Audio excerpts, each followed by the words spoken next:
मौत के 9 रास्ते होते हैं।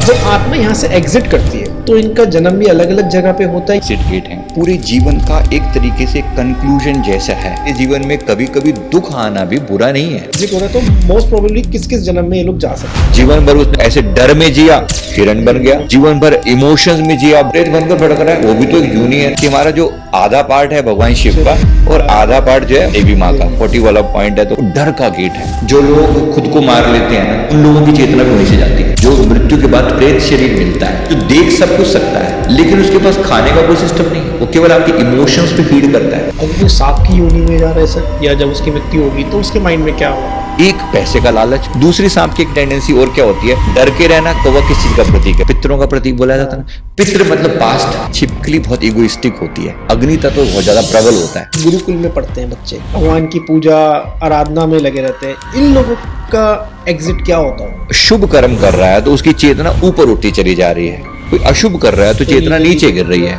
कोई देख रहा है किसी की मृत्यु हुई है, क्राउन से किसी की अगर आत्मा जाएगी तो उसका क्या साइन मिलेगा? क्राउन का खोपड़ी हल्की सी चटक जाती है। एक तो हुई मोक्ष की यात्रा, एक होती है यमदूत की यात्रा। दोनों अलग अलग होती है, एक ही है।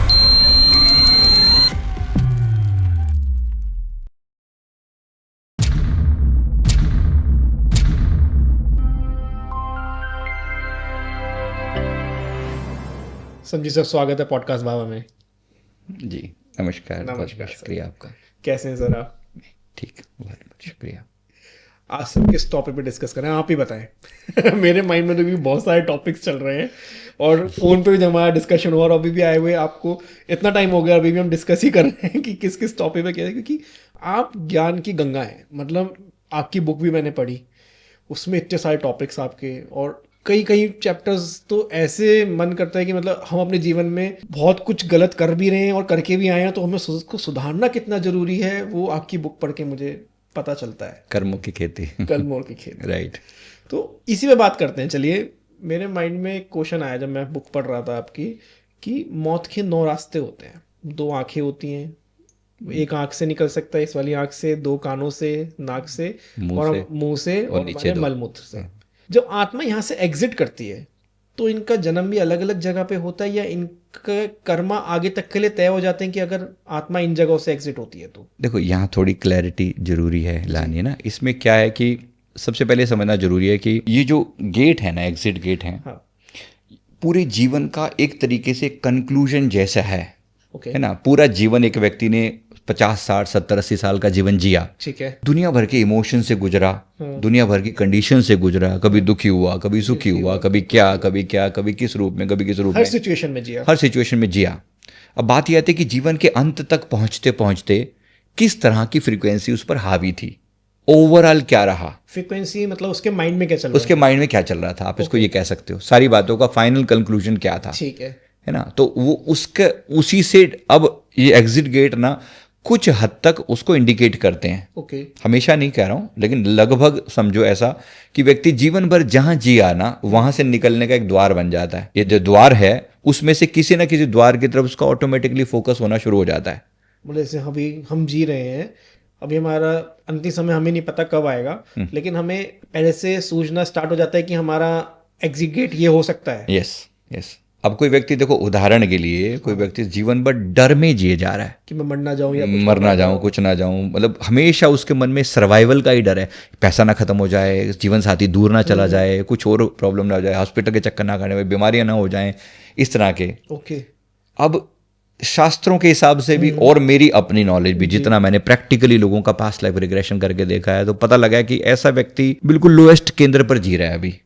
अच्छा। मतलब मलमूत्र के द्वार के आसपास जी रहा है वो, है ना। तो ये बड़ा बड़ा खराब स्थिति है कि व्यक्ति जीवन भर भी संघर्ष में जिया और कभी इन चीज़ों से ऊपर ही नहीं उठ पाया। कि पैसे के पीछे भाग रहा है, मतलब नहीं, पैसा भी एक चीज़ है, डर की बात कर रहा हूँ अभी। सर्वाइवल, मेरा क्या होगा, डर की फ्रिक्वेंसी में जी रहा है। मतलब कॉन्फिडेंस नहीं है बस, कि मैं क्या करूंगा आगे जाके, मेरे काम पूरे होंगे नहीं होंगे, मेरे आने वाले 5 साल कैसे होंगे। हाँ, तो उस वाली बात फियर हावी है। तो वो लोएस्ट केंद्र की तरफ है अभी भी। वो एक एनिमल, देखो एक एनिमल जोनी से, हम कहते हैं ना कि हम जोनियों से आके अपने हायर लेवल पर आते हैं। तो एक व्यक्ति, अब देखो एक शेर जैसे मान लो एक हिरन है, सबसे बड़ा डर क्या है उसका, कभी भी उसके ऊपर कहीं से अटैक हो सकता है, हर वक्त वो फियर में जीता है। देखा ना आपने, कोई थोड़ा सा भी अगर कोई खटका हो, आवाज हो, एकदम से जाग जाएगा, है ना, एकदम भागना स्टार्ट कर देता है। कुत्ते का जीवन भी देखो, बिल्ली का देखो, इतना सा खड़का होता है एकदम से। तो ये जीवन देखो कैसा है। हम लोग जो सोते हैं एक इंसान के रूप में, हम एक निश्चिंतता के साथ सोते हैं, सामान्य रूप की बात कर रहा हूं मैं। कोई व्यक्ति अगर अभी इंसान के रूप में आया और अभी भी वो एनिमल फ्रीक्वेंसी जैसे पे ही जी रहा है, अभी भी वो फियर में ही जी रहा है, डर में ही जी रहा है, तो फिर तो एनिमल के उसमें ही जन्म होगा इनका अगले जन्म में। इसकी टेंडेंसी अगर वैसी है तो चांसेस है कि उस तरफ शिफ्ट हो सकता है। अच्छा, तो डर की उस पर जिए जा रहा है, ऐसा हो सकता है कि अगला जीवन उसमें हो। अच्छा, देखो मैं एकदम इसमें एकदम क्लैरिटी के साथ 100% होगा ये तो कभी नहीं कहा जा सकता, क्योंकि स्पिरिचुअल जो दुनिया है ना काफी हायर लेवल के, बंदे के अंदर पता नहीं क्या चल रहा हो। आप अंदर आज किसी व्यक्ति की सिर्फ ऊपर से देख के अंदाजा नहीं लगा सकते इसके मन की अवस्था क्या है। तो एनर्जी अगर डाउन की है तो ऐसी हो सकती है। लेकिन अभी जैसे पीछे अभी हम बात कर रहे थे कि एनर्जी एंड समय पे क्या थी वो चेंज हो गई, लेकिन व्यक्ति अपने पूरे जीवन में एक राजा की तरह जिया, एक ठाट से जिया कि भाई मुझे किसी चीज की कमी नहीं है, मतलब एक बहुत पॉजिटिव एनर्जी से जिया। लेकिन एंड ऑफ द डे मान लेते हैं उसकी कमर में ही दर्द था, उसका फोकस नीचे की साइड चला गया कि भाई मेरे यहाँ पे दर्द है, और वहीं से उसकी मृत्यु हो गई, और वहीं से उसने एग्जिट ले लिया। तो उसका जीवन जो उसने बिताया, जो उसने जीवन बिताया वो सब व्यर्थ हो जाएगा। नहीं, डेफिनेटली नो, व्यर्थ नहीं है, व्यर्थ नहीं होगा, नेवर नेवर नेवर। आप 70 साल के जीवन को एक आखिरी मोमेंट पे आए हुए एक छोटे से दर्द की वजह से कंक्लूड नहीं कर सकते ना। तो ये भी सर कहीं ना कहीं कर्म ही कटा है जो एग्जिट वहां से हुआ। यस यस यस, एक्चुअली ये होता है कि जीवन भर उसने कोई भारी भरकम कर्म उससे जुड़ा हुआ अंतिम समय में सामने आ गया, ऐसा भी होता है। तो ये तो शुभ पॉइंट हुआ कि आप अपना जन्म का कर्म इसी जन्म में काट गए। यस यस यस, उस वे में बिल्कुल सही है। ओके, इसलिए जीवन में कभी कभी दुख आना भी बुरा नहीं है, बुरा नहीं है। और दुख, मैं कहता हूं दुख लर्निंग का सबसे अच्छा साधन है। कभी कभी कुछ पेन ऐसे हैं जो मतलब जो पेन के द्वारा ही आपके जीवन में ट्रांसफॉर्मेशन होता है।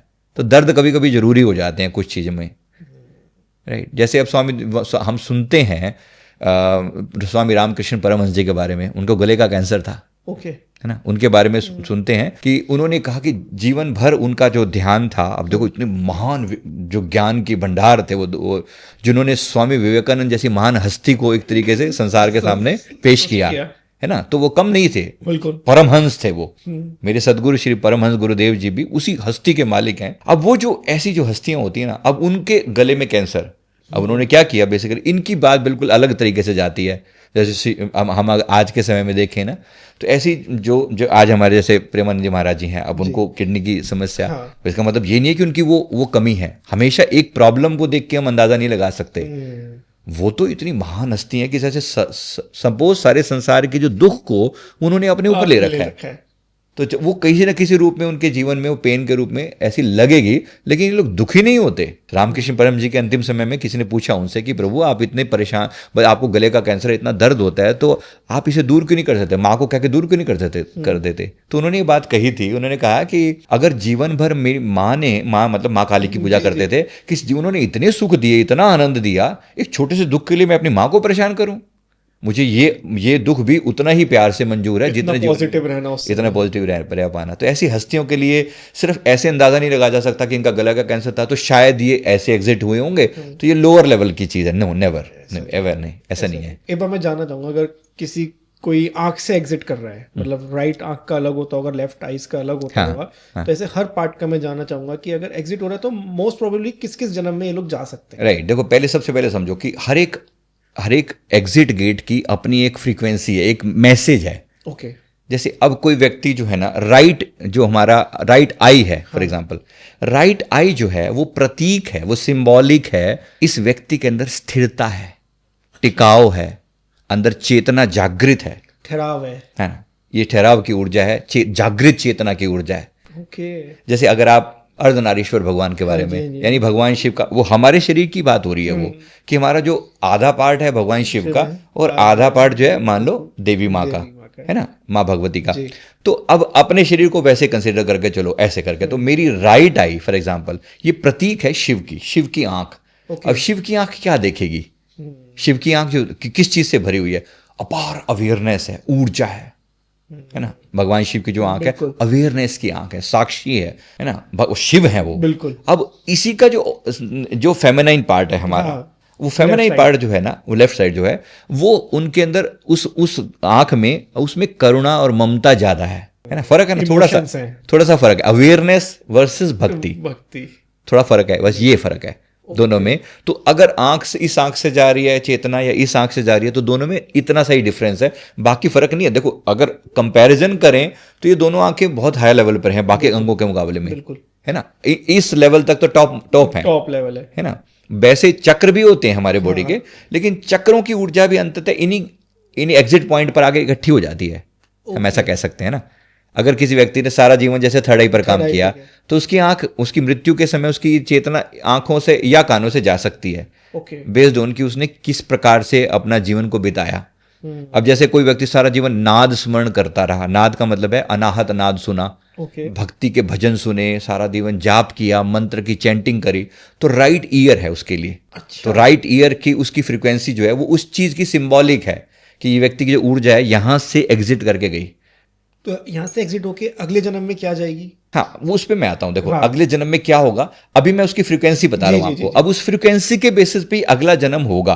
अब अगला जन्म, इसका मतलब देखो यहां से अगर ऊपर कोई जा रहा है ना, मतलब 4 पॉइंट्स। यहाँ के मतलब 2 आंखें, 2 कान, 2 नाक और 1 मुंह, 7 तो यहीं पर ही है। हाँ। तो इनसे अगर कोई जा रहा है तो पूरे चांसेस ज्यादा हैं कि ये व्यक्ति इंसान ही बनेगा, अच्छा। मनुष्य के रूप में ही आएगा। अब मनुष्य के रूप में किस तरह की फीलिंग्स लेकर आएगा वो मैं आपको बता रहा हूँ। हाँ। जैसे अभी मैंने आपको बोला ना, अब जैसे ये जो व्यक्ति यहां से गया, राइट आई से गया, जी। ये व्यक्ति बहुत अच्छा ज्ञानी, ध्यानी, बहुत हाई लेवल का संत बन के या टीचर बन के या ऐसे रूप में पैदा हो सकता है। मतलब आगे जाके टीच करेगा, सिखाएगा लोगों को। बिल्कुल, इस बात की बहुत ज्यादा चांसेस हैं, ज्ञानी बन के आएगा, या टीच ना भी करे, ज्ञान बहुत इंपॉर्टेंट है, अवेयरनेस के साथ आएगा, बोध के साथ आएगा, है ना। इसके अलावा लेफ्ट साइड से गया, अगर कोई व्यक्ति लेफ्ट साइड से गया, तो यहां जो है ये करुणा, ममता, ये वाला पार्ट इसके अंदर ज्यादा है।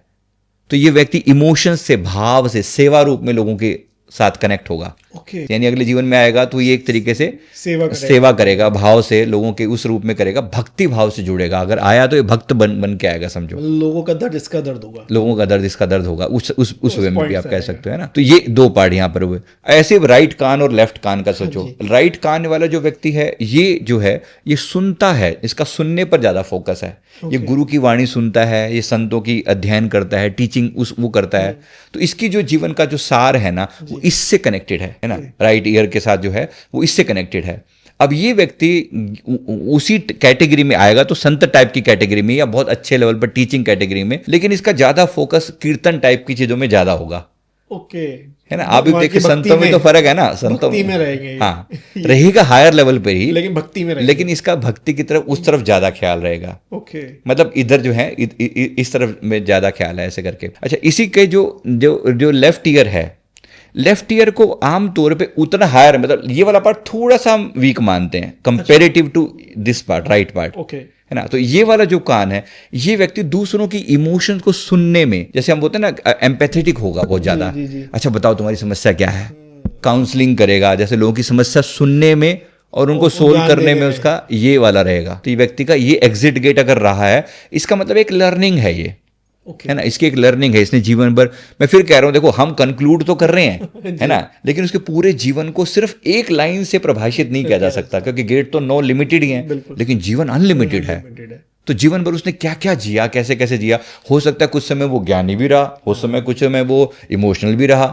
तो ओवरऑल क्या कंक्लूजन था, है ना। लास्ट में आपने जो जैसे अब जीवन पूरा साल एग्जाम की तैयारी करी, कभी टफ टाइम भी थे, कभी अच्छा टाइम भी था, कभी तबीयत खराब भी थी, कभी ठीक भी थी, कभी अच्छा रिस्पॉन्स भी आया, कभी खराब रिस्पॉन्स भी आया। अब जीवन भर को एक लाइन में कंक्लूड नहीं किया जा सकता कि ये बच्चा कैसा था, सीधी लाइन में नहीं है। उसकी ओवरऑल जो ग्रोथ है, उसने ओवरऑल लोगों के लिए क्या सेवा करी, क्या भाव रखा, मन के फाइनल इमोशन क्या थे, उस पर डिपेंड करता है ये। अगर अभी मैं इसी बात को मैं कंक्लूड करूं तो कानों पर आई बात, है ना, कानों पर। फिर राइट नॉस्ट्रिल और लेफ्ट नॉस्ट्रिल की बात हुई। अब राइट नॉस्ट्रिल वाला जो व्यक्ति है ना, ये शांति वाला व्यक्ति है, ये योग वाला व्यक्ति है। अच्छा, है ना, क्योंकि अभी देखो प्राणायाम में ये वाली जो ऊर्जा है ना, राइट जो ऊर्जा है, ये जो ऊर्जा है, ये सूर्य ऊर्जा ओके। है ना, ये जो है ये चंद्र ऊर्जा कहलाती है ना। तो सूर्य ऊर्जा का मतलब है ये व्यक्ति तेज के साथ आएगा। कुछ लोगों के चेहरा बड़ा अट्रैक्टिव सा होगा ना, एकदम इंप्रेशन डालते हैं लोगों के ऊपर। तो ये वो वाला टाइप का व्यक्ति होगा। हो सकता है बड़ा एंटरप्रेन्योर हो, अलग से ही चमकते हैं हर बिजनेस जगह टाइप का बंदा हो, इसका चेहरा बड़ा अट्रैक्टिव हो सकता है। हाँ। मतलब हर एक बात का सीधा एक लाइन में आंसर नहीं है, बट सीधा सीधा ऐसा हो सकता है कि ये व्यक्ति इस तरफ से गया है तो फाइनली इसका इस टाइप का काम हो, ओके। है ना, इस टाइप की इसकी एनर्जी ऐसी है। अब जो लेफ्ट वाला है ना, ये थोड़ी अनस्टेबिलिटी वाला है। अच्छा। लेफ्ट नॉस्ट्रिल जो है वो अनस्टेबिलिटी वाला है। तो अनस्टेबिलिटी का मतलब है कि ये व्यक्ति जो है ना, इसकी तेज ऊर्जा उतनी हाई नहीं है, चंद्र ऊर्जा है यहाँ पर, ओके। है ना। चंद्र ऊर्जा समझ सकते हैं। चंद्र ऊर्जा मतलब है कि इमोशंस काफी ज्यादा होंगे, ज्यादा हो गए। ठंडा इंसान होगा, ठंडा वैसे करके भी ठीक है यार, शांति से काम निपटा लेते हैं। ये वाला होगा ना, शांति से काम नहीं निपटा, मतलब अब चलो एग्रेशन, हाइपर एक्टिव, गुस्सा, नाराजगी, इवन इस, तो ये हो सकता है हमेशा। मैं नहीं कह रहा हूँ कि व्यक्ति गुस्सैल ही होगा, नहीं, ये नहीं कह रहा हूँ, सिर्फ आपको ये बता रहा हूँ एनर्जी उस टाइप में होगी जो कि पावरफुल एनर्जी होगी। ये एनर्जी शांत एनर्जी होगी कंपेरेटिवली। अच्छा, मुंह वाला जो आया अब यहाँ पे, इसकी हो गया सारे अंग।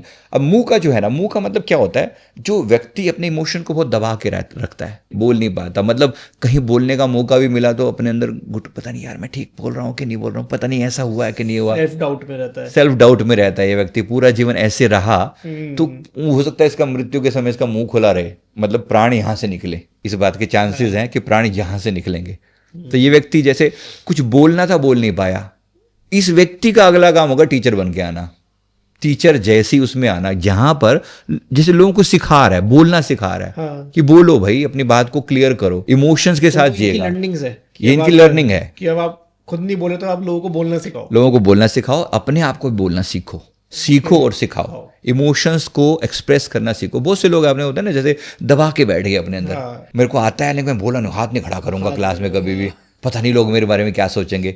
ऐसे लोग जो नहीं बोल पाते ना, परमात्मा उनको कह रहा है कि भैया बोलो, बोलो, प्लीज बोलो, स्पीक इट आउट। लेकिन उनमें कॉन्फिडेंस नहीं है। हाँ, अब सच बोलो और बोलो भी तो, क्योंकि ऐसा व्यक्ति जो डरा हुआ होगा ना, बहुत ज्यादा हो सकता है छुपाएगा बहुत सारी बातों को, मैंने नहीं किया, नहीं ऐसा नहीं, मैं तो था ही नहीं, इसने दिया, उसने किया, ऐसा कुछ भी करके ब्लेम पास करता रहेगा। कह देना चाहिए, देखो आपके लिए लर्निंग है वो, ये गेट पूरा आपको जिंदगी की एक समरी सी बता रहा है, फिर भी फाइनल कंक्लूजन नहीं कह रहा, लेकिन फिर भी एक समरी सी बता रहा है कि तुमने जीवन भर ये किया है ना। अब इसके बाद नीचे के 2 गेट आते हैं। अब ये तो बहुत लोअर लेवल की बात है, को परमात्मा ने इतना बड़ा शरीर दिया और उसमें एकदम मिड से भी नीचे आप अभी अटके पड़े हो।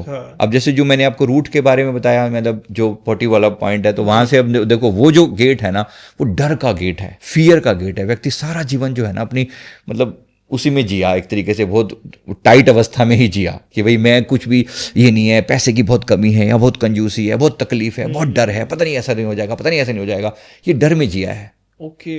तो ऐसे लोगों की जो कॉन्शियसनेस है वो नीचे बिल्कुल आखिरी गेट से बाहर जाएगी, मल के रास्ते से। इवन जो लोग खुद को मार लेते हैं ना, उन लोगों की चेतना भी वहीं से जाती है। जो लोग सुसाइड करते हैं, हाँ, यस, मल से एग्जिट होता है। यस, अधिकतर समय में ऐसा होता है, अधिकतर समय में। ओके।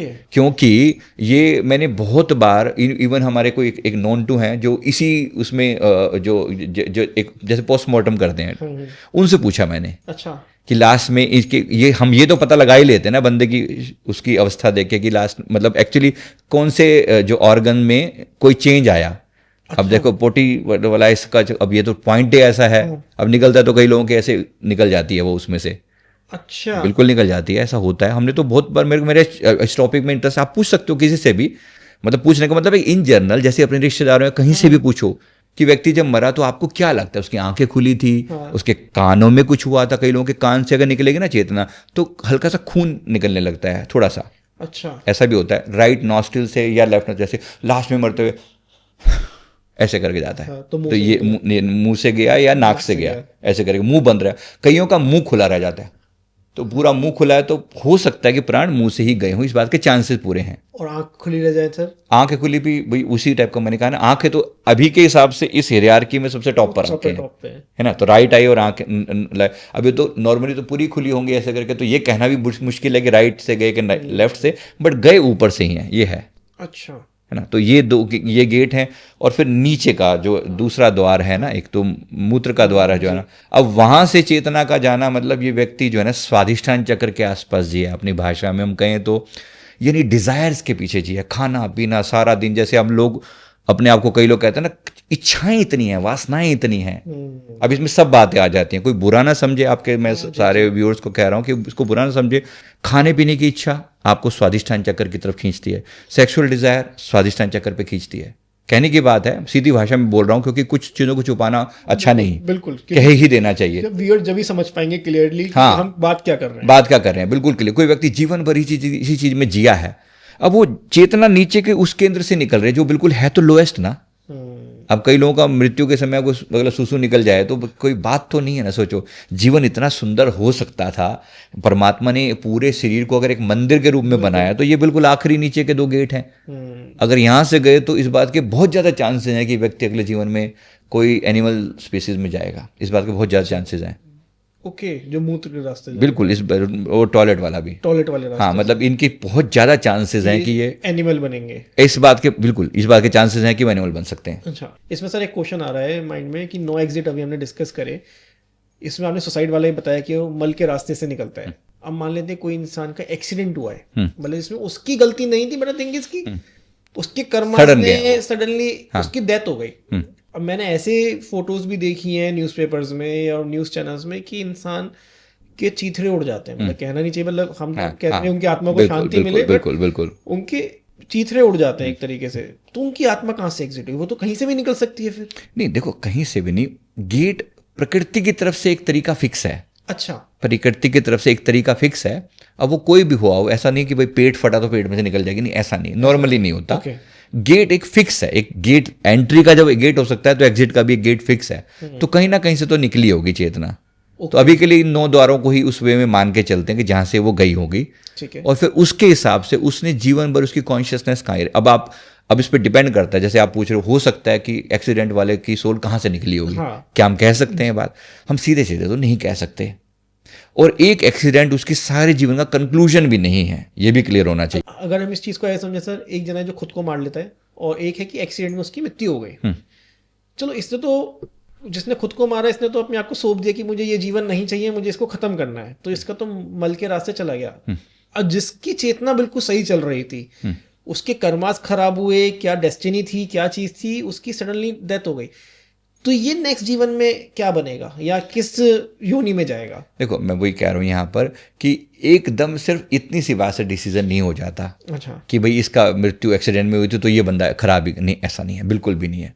कभी कभी किसी कर्मवशात ऐसा हो सकता है कि एक व्यक्ति अच्छी खासे लेवल पर भी हो, लेकिन मृत्यु एक्सीडेंट में इस टाइप से हुई हो, तो इसकी अच्छी जगह ही जन्म होगा, क्योंकि उसके जीवन का कंक्लूजन बिल्कुल उसी पर बेस्ड होगा। अच्छा, यानी कि केवल शरीर के एग्जिट गेट से हम एक लाइन में नहीं बता सकते कि ये व्यक्ति डाउन में जाएगा या अप में जाएगा। नहीं, मैं इसमें एग्जिट की बात ही नहीं कर रहा हूँ। मैं वैसे पूछ रहा हूँ आपसे कि अगर जिसका एक्सीडेंट में, जैसे बहुत सारे केसेस आते हैं, मृत्यु हो जाती है, तो इनके परिवार वालों को रहता है कि हम आखिरी बार बात नहीं कर पाए, या बहुत सारी चीजें होती हैं कि हम देख नहीं पाए। कई बार तो शक्ल फेस देखने की कंडीशन में भी नहीं होता क्योंकि इतने बुरे एक्सीडेंट्स हो जाते हैं। तो ये लोग अगले जन्म में क्या बनते हैं? मतलब देखो, ये चीज जानना चाहता हूं। मैं फिर कह रहा हूँ, देखो, इस केस में अगले जन्म को एक लाइन में डिफाइन नहीं किया जा सकता, इस छोटी सी बात से नहीं हो सकता। पर मैं जो आपको बता रहा हूँ, ऐसे लोगों की चेतना, जो कॉन्शियसनेस है ना, एक स्टक मोड में रहती है। अच्छा, शॉक कंडीशन में रहती है। हुआ क्या, ये बहुत लंबे समय तक कभी कभी वो सोल उसी जगह पर प्रेजेंट रहती है। अभी आपको मैं बताऊं, जो हमारा लाल किला पे जो ब्लास्ट हुआ था ना, एक एग्जांपल बता रहा हूं क्योंकि ये मेरी नोटिस की हुई घटना, सबके नोटिस में थी तो हमारे भी नोटिस में थी। तो जब ये घटना घटी, उसके कुछ दिन के बाद, लगभग 15 दिन के बाद, हमारी किसी हीलर, हमारी एक बहन का उधर से जाना हुआ, तो मैंने उसको, हमारी इस पे जिक्र होता रहता है कि भाई ये चेतनाएं जो हैं, सोल जो है, अटक जाती हैं ऐसी किसी जगह पर। तो उस बहन को मैंने कहा कि थोड़ा ख्याल रखना। उसने कहा कि मैं उस शरीर में जा रही हूँ। तो हमने देखा, उसने कहा कि मेरी रात के लगभग 11 साढ़े 11 उधर से आना हुआ। आपने देखा होगा अभी भी वो पूरा घेरा बना के वो जो है ना, पुलिस ने वो रोका हुआ है, अभी भी वो ना, अभी भी बंद है वो। तो अब बेसिकली क्या, इसका मतलब क्या, उसने देखा वहां पर कि एक लेडी की सोल वहां पर, एक अटकी हुई सोल दिख रही है उसको, खड़ी है वहां। हाँ, ओके, कंफ्यूज सी स्टेट में है। उसने कहा कि एक सोल मैं देख पा रही हूँ यहाँ पर, एक बच्चे की सोल है वहां पर, जो कि कंफ्यूज सी स्टेज है लाल किले के, वो उसी जगह पर जहां पर एक्सीडेंट वाली घटना है ना, वो कंफ्यूज सी रहती है सोल। ये करीब अब से एक महीना पहले की बात है ये, कि हुआ क्या, यानी हुआ क्या। तो ऐसी सोल्स को कन्विंस करने के लिए ही परमात्मा की तरफ से व्यवस्था होती है। जिन्हें हम एक्चुअली एंजल्स ऑफ डेथ कहते हैं, यमदूत कहते हैं। ओके। तो यमदूत हमेशा कोई डरावने नहीं होते, नेगेटिव नहीं होते, हमेशा नहीं होते। अच्छा। अब उनको कंसोल भी तो करना है कि भाई तुम्हारी मृत्यु हो चुकी है, अब प्लीज यहाँ से एग्जिट करो और आगे की यात्रा पर चलो। इसमें घर वालों का भी बड़ा कॉन्ट्रीब्यूशन होता है। अब घर वाले जैसे बहुत याद करके रोए जा रहे हैं, तो सोल अटक जाती है अटैचमेंट की वजह से, कि हम लोग नहीं जाने दे रहे उन्हें, हम लोग नहीं जाने दे रहे। अब कोई व्यक्ति रोए जा रहा है, तुम्हारे बिना मेरा क्या होगा, मेरा क्या होगा, रोए जा रहे हैं। अब ये उनके लिए मुसीबत पैदा हो रही है। एक तरफ उनको ऊपर से कॉल आ रही है, बुलावा आ रहा है कि चलो, से आपने पकड़ रखा है। हाँ, और एक तरफ आपने पकड़ रखा है। बहुत बार ये सोल एग्जिट करना बंद ही कर देती हैं, यानी कि they decide not to leave, वो वहीं रह जाती हैं।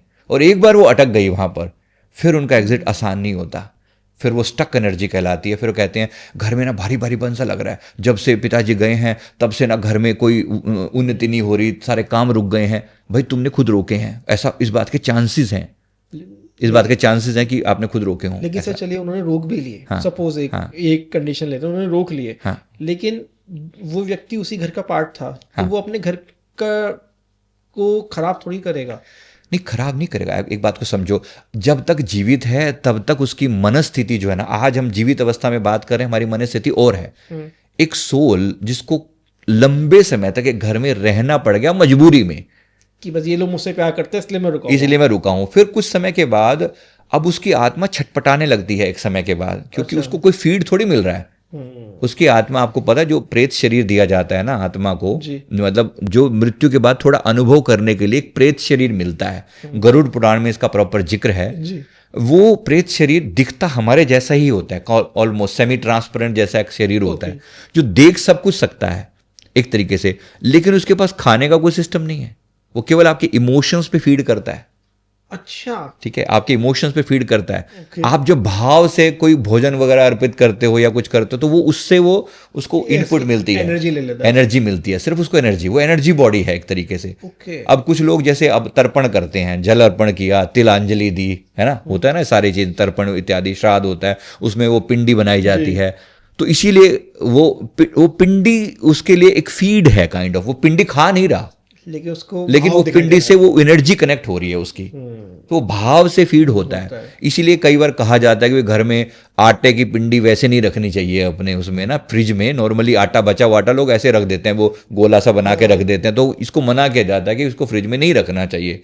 वो अट्रैक्ट करती है ऐसी सोल्स को। आपको लगता है कि फ्रिज में, उसके लिए कोई फ्रिज कुछ नहीं है, उसके लिए सिर्फ एनर्जी है वो।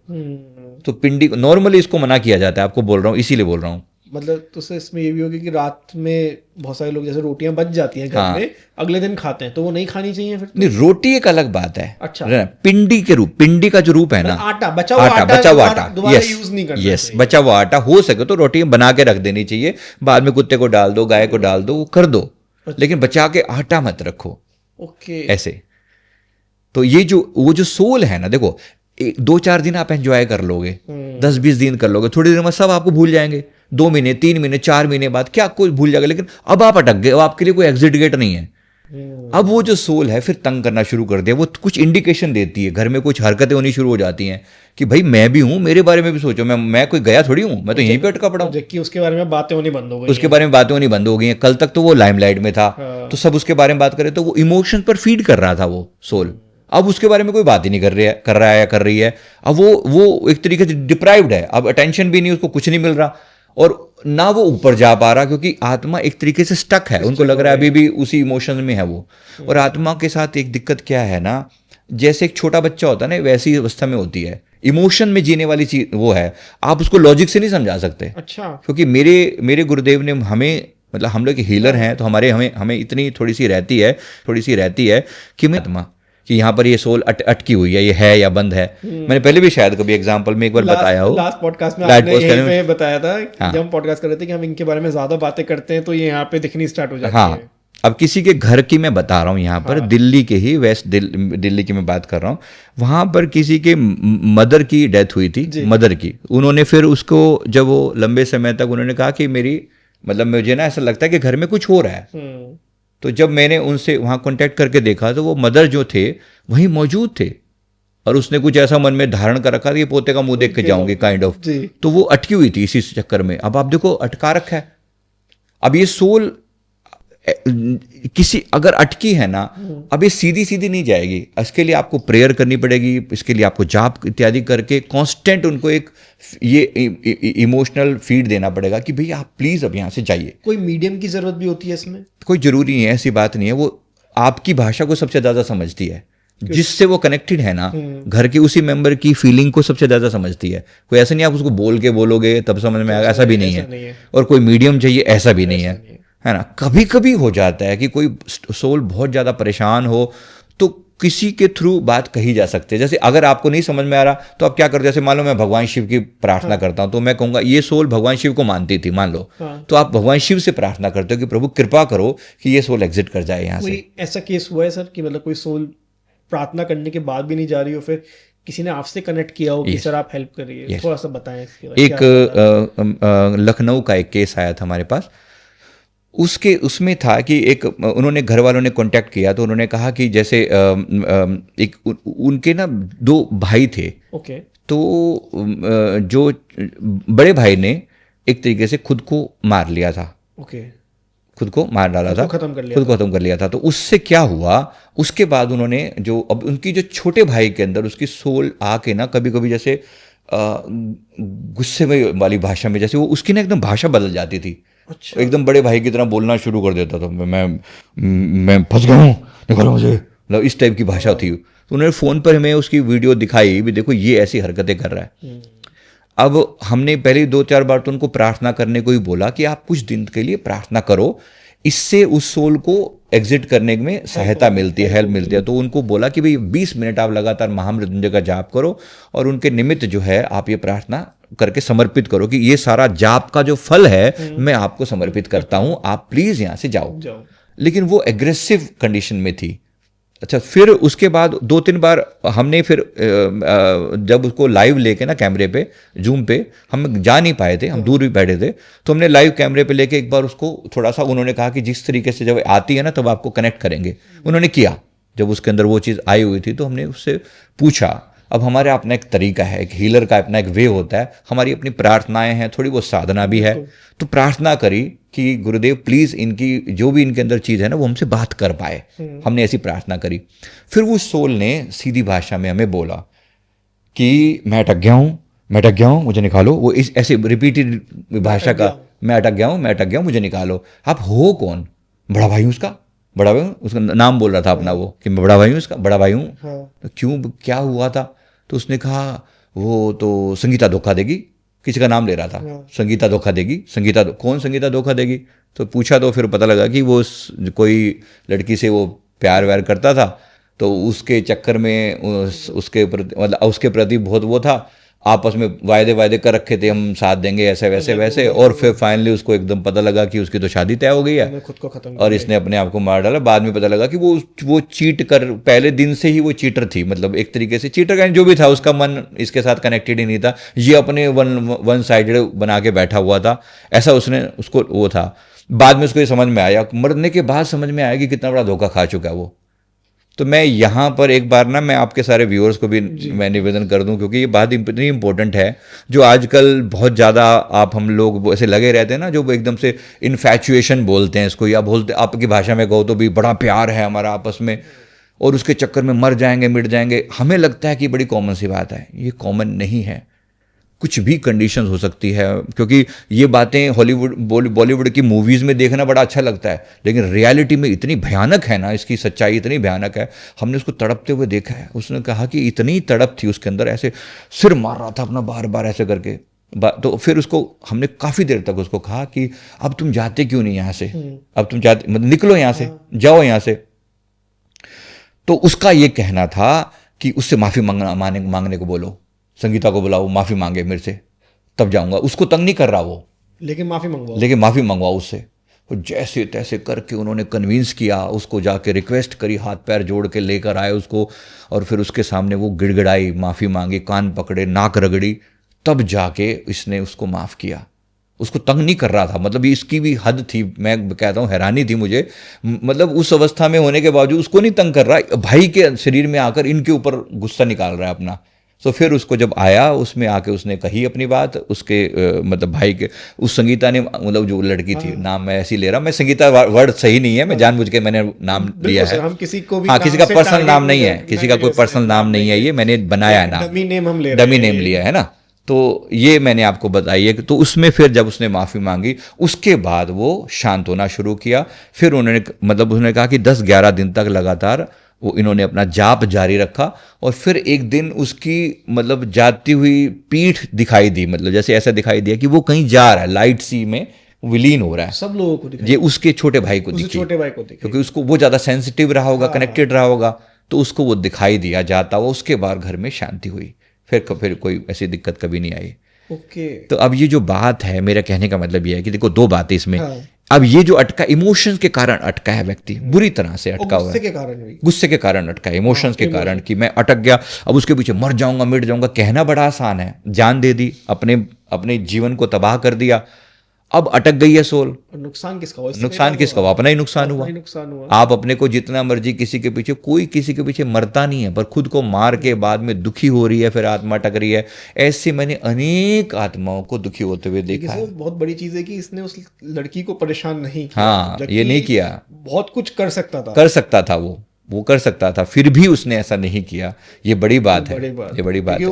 इसके लिए तो सच्चा प्यार था ना सर। हाँ, इसके लिए सच्चा प्यार था, इसलिए उसने उसको दुख नहीं दिया। बिल्कुल, और बस अपनी बात कहनी थी, इसलिए अपने भाई के हाँ, थ्रू कह रहा था कि बिल्कुल, मुझे इसमें ऐसे हेल्प करो। तो कई बार सोल किसी रूप में भी अटक जाती है। मैंने जो आपको पिछला एग्जांपल बताया कि वो इस बात पे अटकी हुई है कि पोते का मुंह देख के जाऊंगी, अब वो भी एक बिना बात का अटकाव है ना। आपने मन में जो धारणा धार रखी है, कोई चीज आपको स्टक कर सकती है ऐसे। तो अब इसके लिए ये कोशिश हो कि भाई जीवन भर आप अपने जीवन को किसी पॉइंट पे अटकाओ मत। खाने पीने की छोटी मोटी चीजों में लोग अटके पड़े हैं। कोई लोग अपने आप को बोलते हैं मैं बड़ा फूडी हूं। फूडी मतलब क्या? अच्छा, मैं सारा दिन जो है ना, मतलब मैं इस वाली भाषा यूज कर रहा हूँ, उन्हीं की भाषा यूज करके बता रहा हूँ कि ऐसे खाने पीने के पीछे ऐसे लार टपकने लगती है कि जैसे पता नहीं, भाई भगवान ना करे इस अवस्था में तुम्हारी मृत्यु हो जाए और मृत्यु के समय तुम्हें ऐसा ही कोई ख्याल आ गया तो क्या हालत होगी, तुम सोच सकते हो। अभी मेरे पीछे किसी का केस मैंने सुना, मेरे मतलब उसी बंदे का, इसके पिताजी की मैं बात कर रहा हूँ कि एक व्यक्ति आया, उसने पिताजी की फोटो दिखाई। अच्छा। फोटो दिखा के बोलता कि मेरे को जानना है मेरे पिताजी किस अवस्था में है।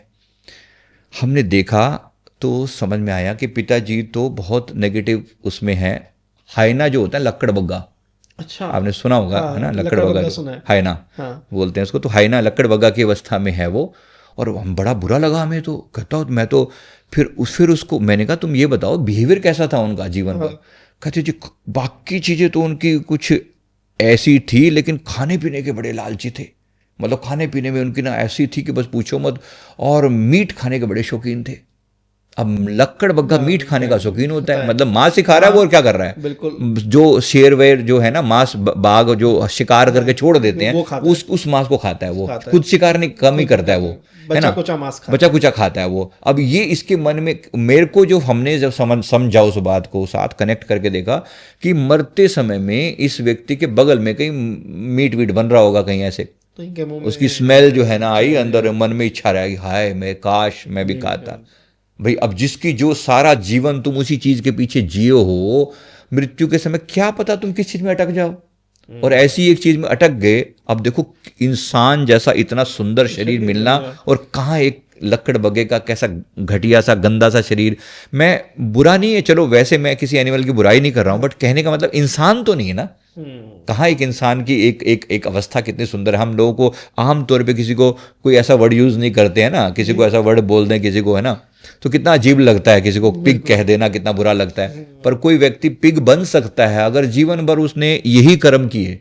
क्या पता वो जीवन भर अगर उसको केवल अपनी, जैसे एक पिग की टेंडेंसी क्या है, एग्जाम्पल बता रहा हूं, एक पिग की टेंडेंसी क्या है, मतलब अपने मजे के लिए जीना, गंदगी में रहना, गंदगी में जीना, बस आसपास में क्या हो रहा है आई डोंट केयर, मैं मजे ले रहा हूं बस इतना काफी है। तो जो आपने देखे होंगे आसपास में भी ऐसे लोग अभी भी हैं, कोई कमी थोड़ी है, जो खा रहे खाए जा रहे हैं, बेड पे बैठे बैठे खाए पड़े जा रहे हैं, खाए जा रहे हैं, इस वक्त मैं जी लूं, बाकी आस पड़ोस में क्या हो रहा है, सुख है दुख है परेशानी है, किसी को इंसानियत होने का फर्ज नहीं निभा रहे, अपने कर्तव्य पूरे नहीं कर रहे, केवल अपना स्वार्थ उनके लिए सर्वोपरि है, इसलिए वो पिग की योनि में जाने के पूरे चांसेस हैं। अगर कोई सांप की योनि में जा रहा है सर, उसके लिए एंड ऑफ द डे मतलब जब एग्जिट हो रहा होगा या जब उसकी मृत्यु होगी तो उसके माइंड में क्या होगा? देखो, जैसे सोचने की बात है कि अब सांप की टेंडेंसी क्या है। सांप की दो तरह की चीजें मेन है। एक, पैसे का लालच, मतलब आपने देखा कि खजाने के ऊपर हमेशा सांप रहते हैं, हमेशा सांप की टेंडेंसी है ना, खजाने के ऊपर बैठे रहते हैं।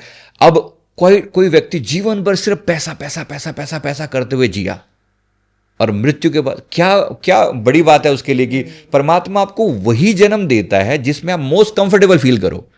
उसके लिए सांप होना सजा नहीं है, उसके लिए तो मजा है। उसके लिए क्या है, मैं तो देखो अब सोना ही सोना है, सोना चाह रहा, अब सोना ही सोना है। आपने देखो जहां भी कोई खजाना होगा सांप होंगे।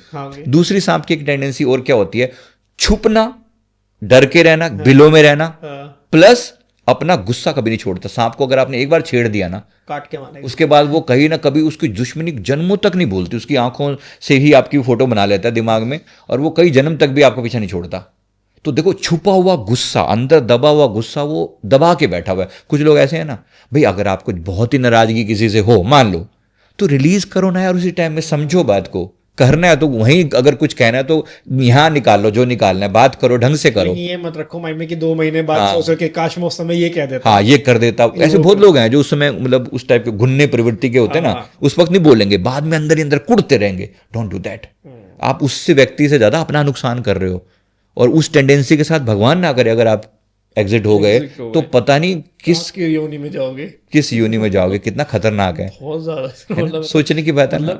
एक तो हमारे एग्जिट गेट्स तो हैं ही जो स्पिरिचुअली परमात्मा की तरफ से मिले, उसके ऊपर हमारा माइंड ऑफ स्टेट और मन हमारा बहुत इंपॉर्टेंट है कि हम सोच क्या रहे हैं। हाँ, और क्या। आप सोचिए ना, पीछे एक लेडी का हमने सुना था, मतलब आज किसी जगह पर किसी बहुत अच्छी इंस्टीट्यूशन, नाम नहीं लूंगा ऑब्वियसली, किसी बहुत अच्छे इंस्टीट्यूशन में एक बहुत ठीक ठाक लेवल पर स्पिरिचुअल वो हैं, वो कहती है मुझे सम्मान नहीं मिलता, सम्मान नहीं मिलता, और चेहरे के ऊपर ना वाइट पैचेस हैं। ओके, चेहरे पर एक वाइट पैचेस, जैसे वो एक सूरजमुखी काइंड ऑफ, मतलब वाइट पैचेस जैसे होते हैं, सूरजमुखी कहते हैं ना जिनके वाइट पैचेस। हाँ, मैंने जो भी वर्ड है उसके लिए है ना, तो वो उनका था कि पिछले जीवन में बहुत सुंदर एक नर्तकी थी ये। अच्छा, बहुत सुंदर डांसर थी। इनका जो जन्म मैंने देखा तो, और उस जीवन में इतनी मतलब सुंदर भी और गुण भी थे, नाचने का भी गुण था और चेहरे की सुंदरता भी एक बात थी। चलो, परमात्मा ने जो दिया उसमें कोई कमी, कोई दिक्कत नहीं है, लेकिन अपने समकक्ष किसी को स्टैंड नहीं होने देना। कई लोगों ने उनसे कुछ समय के बाद उन्होंने सिखाना शुरू किया लोगों को। अब जो लोग उनसे सीखने आते तो वो देखती कि कोई मेरे से सुंदर ना हो किसी भी कीमत पर।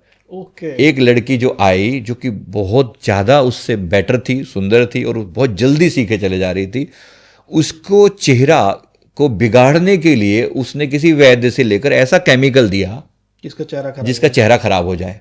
और कुछ ही समय के बाद वैसा होने लगा, उसके चेहरे पे पैचेस आने लगे। और प्रकृति का न्याय देखो, अगले जन्म में आप इस जीवन में उसी के साथ जो आपने उसको तकलीफ दी, आज आप खुद भुगत रहे हो। कर्मा लौटता है और किसी को ऊंचा नहीं उठने देती थी। इस जीवन में स्ट्रगल कर रही है इसी बात की वजह से कि मुझे कोई ऊपर नहीं उठने देता। मतलब ऐसा लगता है मेरी बड़ी से बड़ी उपलब्धि को ऐसे नकार दिया जाता है जैसे मैंने कुछ किया ही नहीं। भगवान आपको लेसन दे रहे हैं ना कि आपने पिछले जन्म में जो किया था वो आपको इस जन्म में महसूस हो रहा है कि उनको कैसा महसूस होता होगा जब आप उनको नहीं उठने देते होंगे। तो ये लर्निंग काफ़ी टफ है। मतलब कोई ये ना समझे कि वो उसे देख नहीं रहा। परमात्मा का न्याय बहुत सूक्ष्म है, कर्म का सिद्धांत बहुत बारीकी से काम करता है। आपके जीवन में आज जो भी चैलेंज आ रहे हैं ना, एक बार उस पर जरूर नज़र मार के देखो कि प्रकृति मुझे क्या सीख देना चाह रही है। अगर आज हमने लर्न नहीं किया, पता नहीं क्या हो जाएगा। अब जो लोग बहुत ज़्यादा, मैं क्षमा चाहूँगा ये वर्ड बोलते हुए, सेक्सुअल टेंडेंसी के साथ होते हैं, सारा दिन अपनी विचार ना उसी गंदगी में अटके रहते हैं। अब देखो, परमात्मा की तरफ से बनाई हुई व्यवस्था है, बुरा नहीं है कुछ भी, लेकिन कोई व्यक्ति सोचे ही पागलों की तरह उसी चीज़ के बारे में जा रहा है। भगवान ना करे आपकी इसी अवस्था में मृत्यु हो जाए। तो हमारे शास्त्रों के हिसाब से भी, और गुरवाणी की मैं लाइन कोट कर रहा हूँ कि अंतकाल जे स्त्री सिमरे ऐसी चिंता मह जो मरे बेश्वा यूनि बल बल अवतरे। अर्थात ऐसा व्यक्ति बार बार वेश्या की यूनि में जा सकता है। मतलब वेश्या की यूनि है तो इंसान ही कहने को वो, लेकिन उसकी प्रवृत्ति कितनी लोअर है, इसकी टेंडेंसी कितनी खराब है। केवल शरीर की इच्छा, शरीर की इच्छा को पाने के लिए कि इससे मुझे वो मिल जाएगा, और उस सुख को पाने के लिए वो इतना पागलपन के साथ था, और कि मृत्यु के समय भी उसके मन में वही रहा, तो प्रकृति ने उठा के कि उस जीवन में उसे भेजा जहां वो मैक्सिमम यही करे। प्रकृति आपको कंफर्ट दे रही है, आपको ये नहीं समझे कि सजा नहीं है वो, उसके लिए वो कंफर्ट ही है कि तुम्हें ये पसंद था तो तुम यही लो, तुम यही लो। हमने सांप के बारे में बात करी, हमने पिग के बारे में बात करी, कौवे के बारे में जाना है ना, कौवे के बारे में। हाँ, अब कौवे की भी टेंडेंसी, कौवे के साथ भी क्या होता है, कौवे आज के टाइम में कौवा किस चीज का प्रतीक है वैसे सोचो, पितरों का प्रतीक बोला जाता है ना, पितृ मतलब पास्ट। हाँ, ऐसा व्यक्ति जो अपने पास्ट को कभी भूलता नहीं, जो पास्ट को भूलता नहीं, इसने मेरे साथ बुरा किया था, इसने मुझे ऐसा कहा था, इसने ऐसा किया था, पकड़ के बैठा रहता है उस चीज को। वो बात, इतनी बातें कि ना कभी माफ करना, पुरानी घटनाओं के ऊपर ही दिमाग में सारा दिन बैठ के वही चल रहा है, चल रहा है, चल रहा है। लेकिन सर कौवे को तो शनि जी का वाहन कहा जाता है। बेशक देखो, वो एक सम्मान देने के लिए ठीक है बात, पर ओवरऑल क्योंकि शनि के साथ बहुत जुड़ाव है ना, पितरों का सारा कनेक्शन जुड़ा हुआ शनि है, से जुड़ा हुआ इसलिए उसमें प्रॉब्लम नहीं है। हाँ। वाहन होने में लेकिन बना क्यों, एक इंसान से तो अच्छा नहीं है ना वो। इंसान वर्सेस कौवा अगर कहा जाए तो किसी को कह दो, जाहिर सी बात है कोई कौवा थोड़ी बनना चाहेगा, है ना। आप पूछो बाकी आपके जो व्यूअर्स हैं कि आपको कौवा बनना पसंद है भाई, किसी को नोबडी, जाहिर सी बात है। क्यों बना वो, टेंडेंसी ऐसी थी, इच्छा ऐसी थी, पास को पकड़ के ही बैठा हुआ है। बहुत लोग हैं छोड़ कहाँ देते हैं, माफ कहाँ कर देते हैं। तो माफी करने की टेंडेंसी डालो अपने अंदर, चेंज करो अपने अंदर अपने आप को। मैं कह रहा हूं अफर्मेशन डालकर अपने आप को बदलो। अपने अगर आप भी ऐसे किसी लोअर फ्रिक्वेंसी पर जी रहे हो तो इवेल्युएट करके देखो, तो कोई व्यक्ति डर की फ्रिक्वेंसी पे जी रहा है। मतलब इतने सारे व्यूअर्स मेरे साथ जुड़े होंगे और मुझे लग रहा है व्यूअर्स के क्वेश्चन मेरे माइंड तक पहुंच गया है, जो मेरे माइंड में अभी आया। आप कह रहे हैं कि माफ़ कर दें किसी व्यक्ति को, आज की जनरेशन में और बहुत सारे लोगों के दिमाग में भी ये क्वेश्चन चल रहा होगा अभी कि उसने हमारे साथ गलत किया जहाँ पे मैं गलत नहीं था, मतलब मेरी कोई गलती नहीं थी ना, मेरा उसमें कोई सहयोग था, बट उस इंसान ने मेरे साथ गलत किया, तो मैं उसको माफ़ कैसे करूँ। देखो इसके लिए तरीका बताया जा सकता है, पर पहली बात ये समझो, जब आप किसी को माफ नहीं कर रहे ना, तो उस व्यक्ति को सजा ना देके पहले सबसे पहले आप खुद को सजा दे रहे हो। खुद के पहली बात तो समझो ना, कर्म मान लिए आपने को ना, आपने अपनी प्रवृत्ति तो खराब कर ही ली ना। अभी उस व्यक्ति को तो आपने कुछ कहा ही नहीं, अपने मन में कुड़े जा रहे हो, परेशान होए जा रहे हो, दुखी होए जा रहे हो, माफ नहीं किया, नहीं उसने ऐसा मुझे क्यों किया, ऐसा क्यों किया, ऐसा क्यों किया। देखो अगर मैं अपनी सीधी भाषा में कहूँ ना, आपको गुस्सा है, नाराजगी है, सामने जाके बोलो।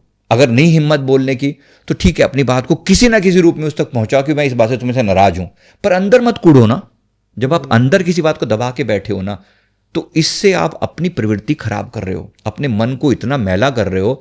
पता नहीं इसी अवस्था में भगवान अगर आपकी मृत्यु हो जाए और आप अभी ना इस चीज को क्लियर करें, तो वो दुख आपका आगे आपको कहां ले जा सकता है, आप सोच सकते हो। कौवे बन के कांव कांव करना किसी को अच्छा लगेगा क्या? No, never. इसका मतलब ये है कि अभी अपने मन को क्लियर कर लो, ठीक कर लो, एक टेंडेंसी उसकी क्लियर कर लो। बेशक उसके लिए देखो, एक पहली बात तो अब इसके पीछे अगर कर्म की थ्योरी में जाएं तो वो सारे आंसर भी मिल सकते हैं कि इस व्यक्ति ने आपको मेरा अपमान क्यों किया।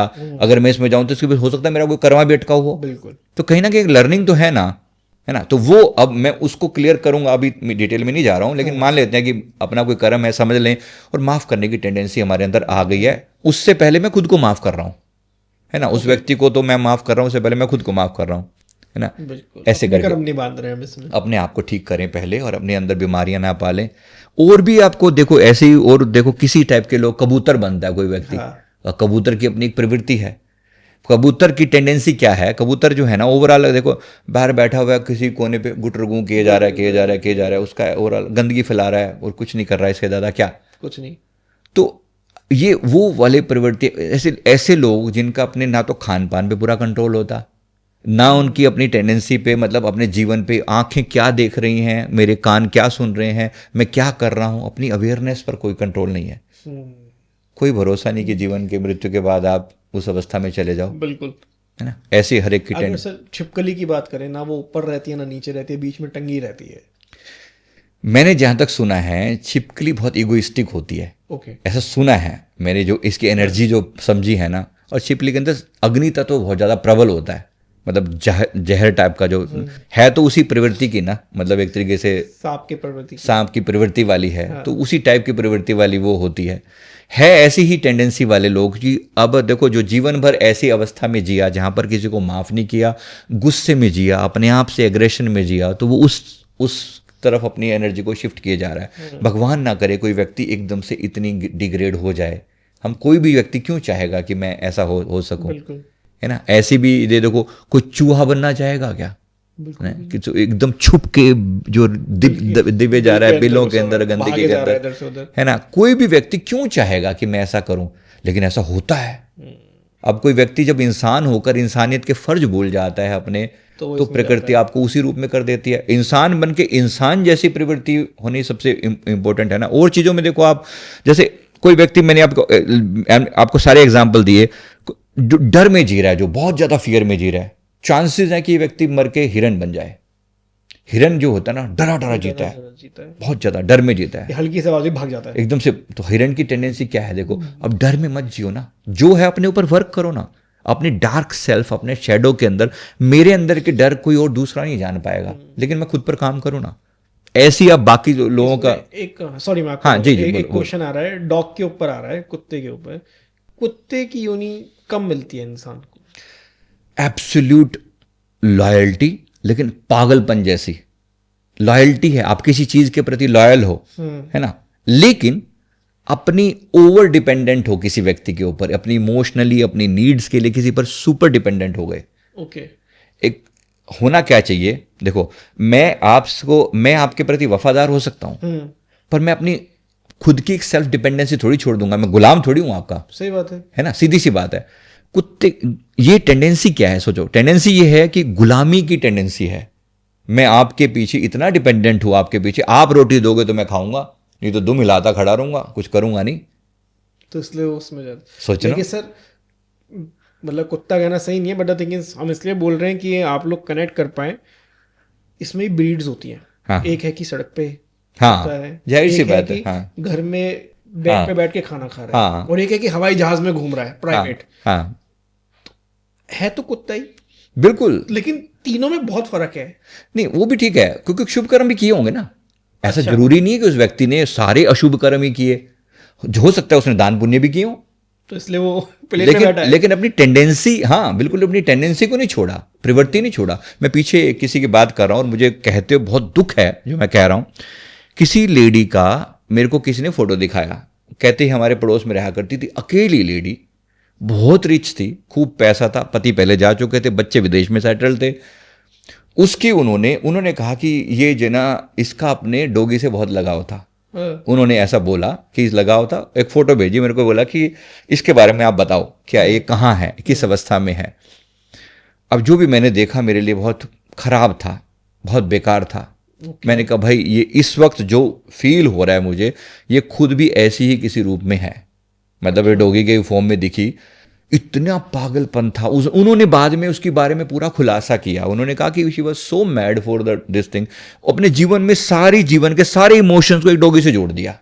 मेरा जीवन में और कोई नहीं है। भाई, आपके अड़ोस पड़ोस में आपके पास पैसा है, तो उस पैसे का एक सदुपयोग करो। बच्चे दूर हैं, पति है नहीं, पैसा खूब है, तो उस पैसे का सदुपयोग करो, जन कल्याण करो लोगों की। उसमें आसपास में लोग दुखी हैं, उनसे कोई लेना देना नहीं, बस एक डॉगी, उसका जो भी नाम रखा हुआ था उसके पीछे इतनी वो दिन रात, जैसे मेरा यही है जो है, अब यही है जो है। अब मन में यही चिंता लिए हुए मरेगी कि इसका क्या होगा मेरे बिना जब मैं चली जाऊंगी तो।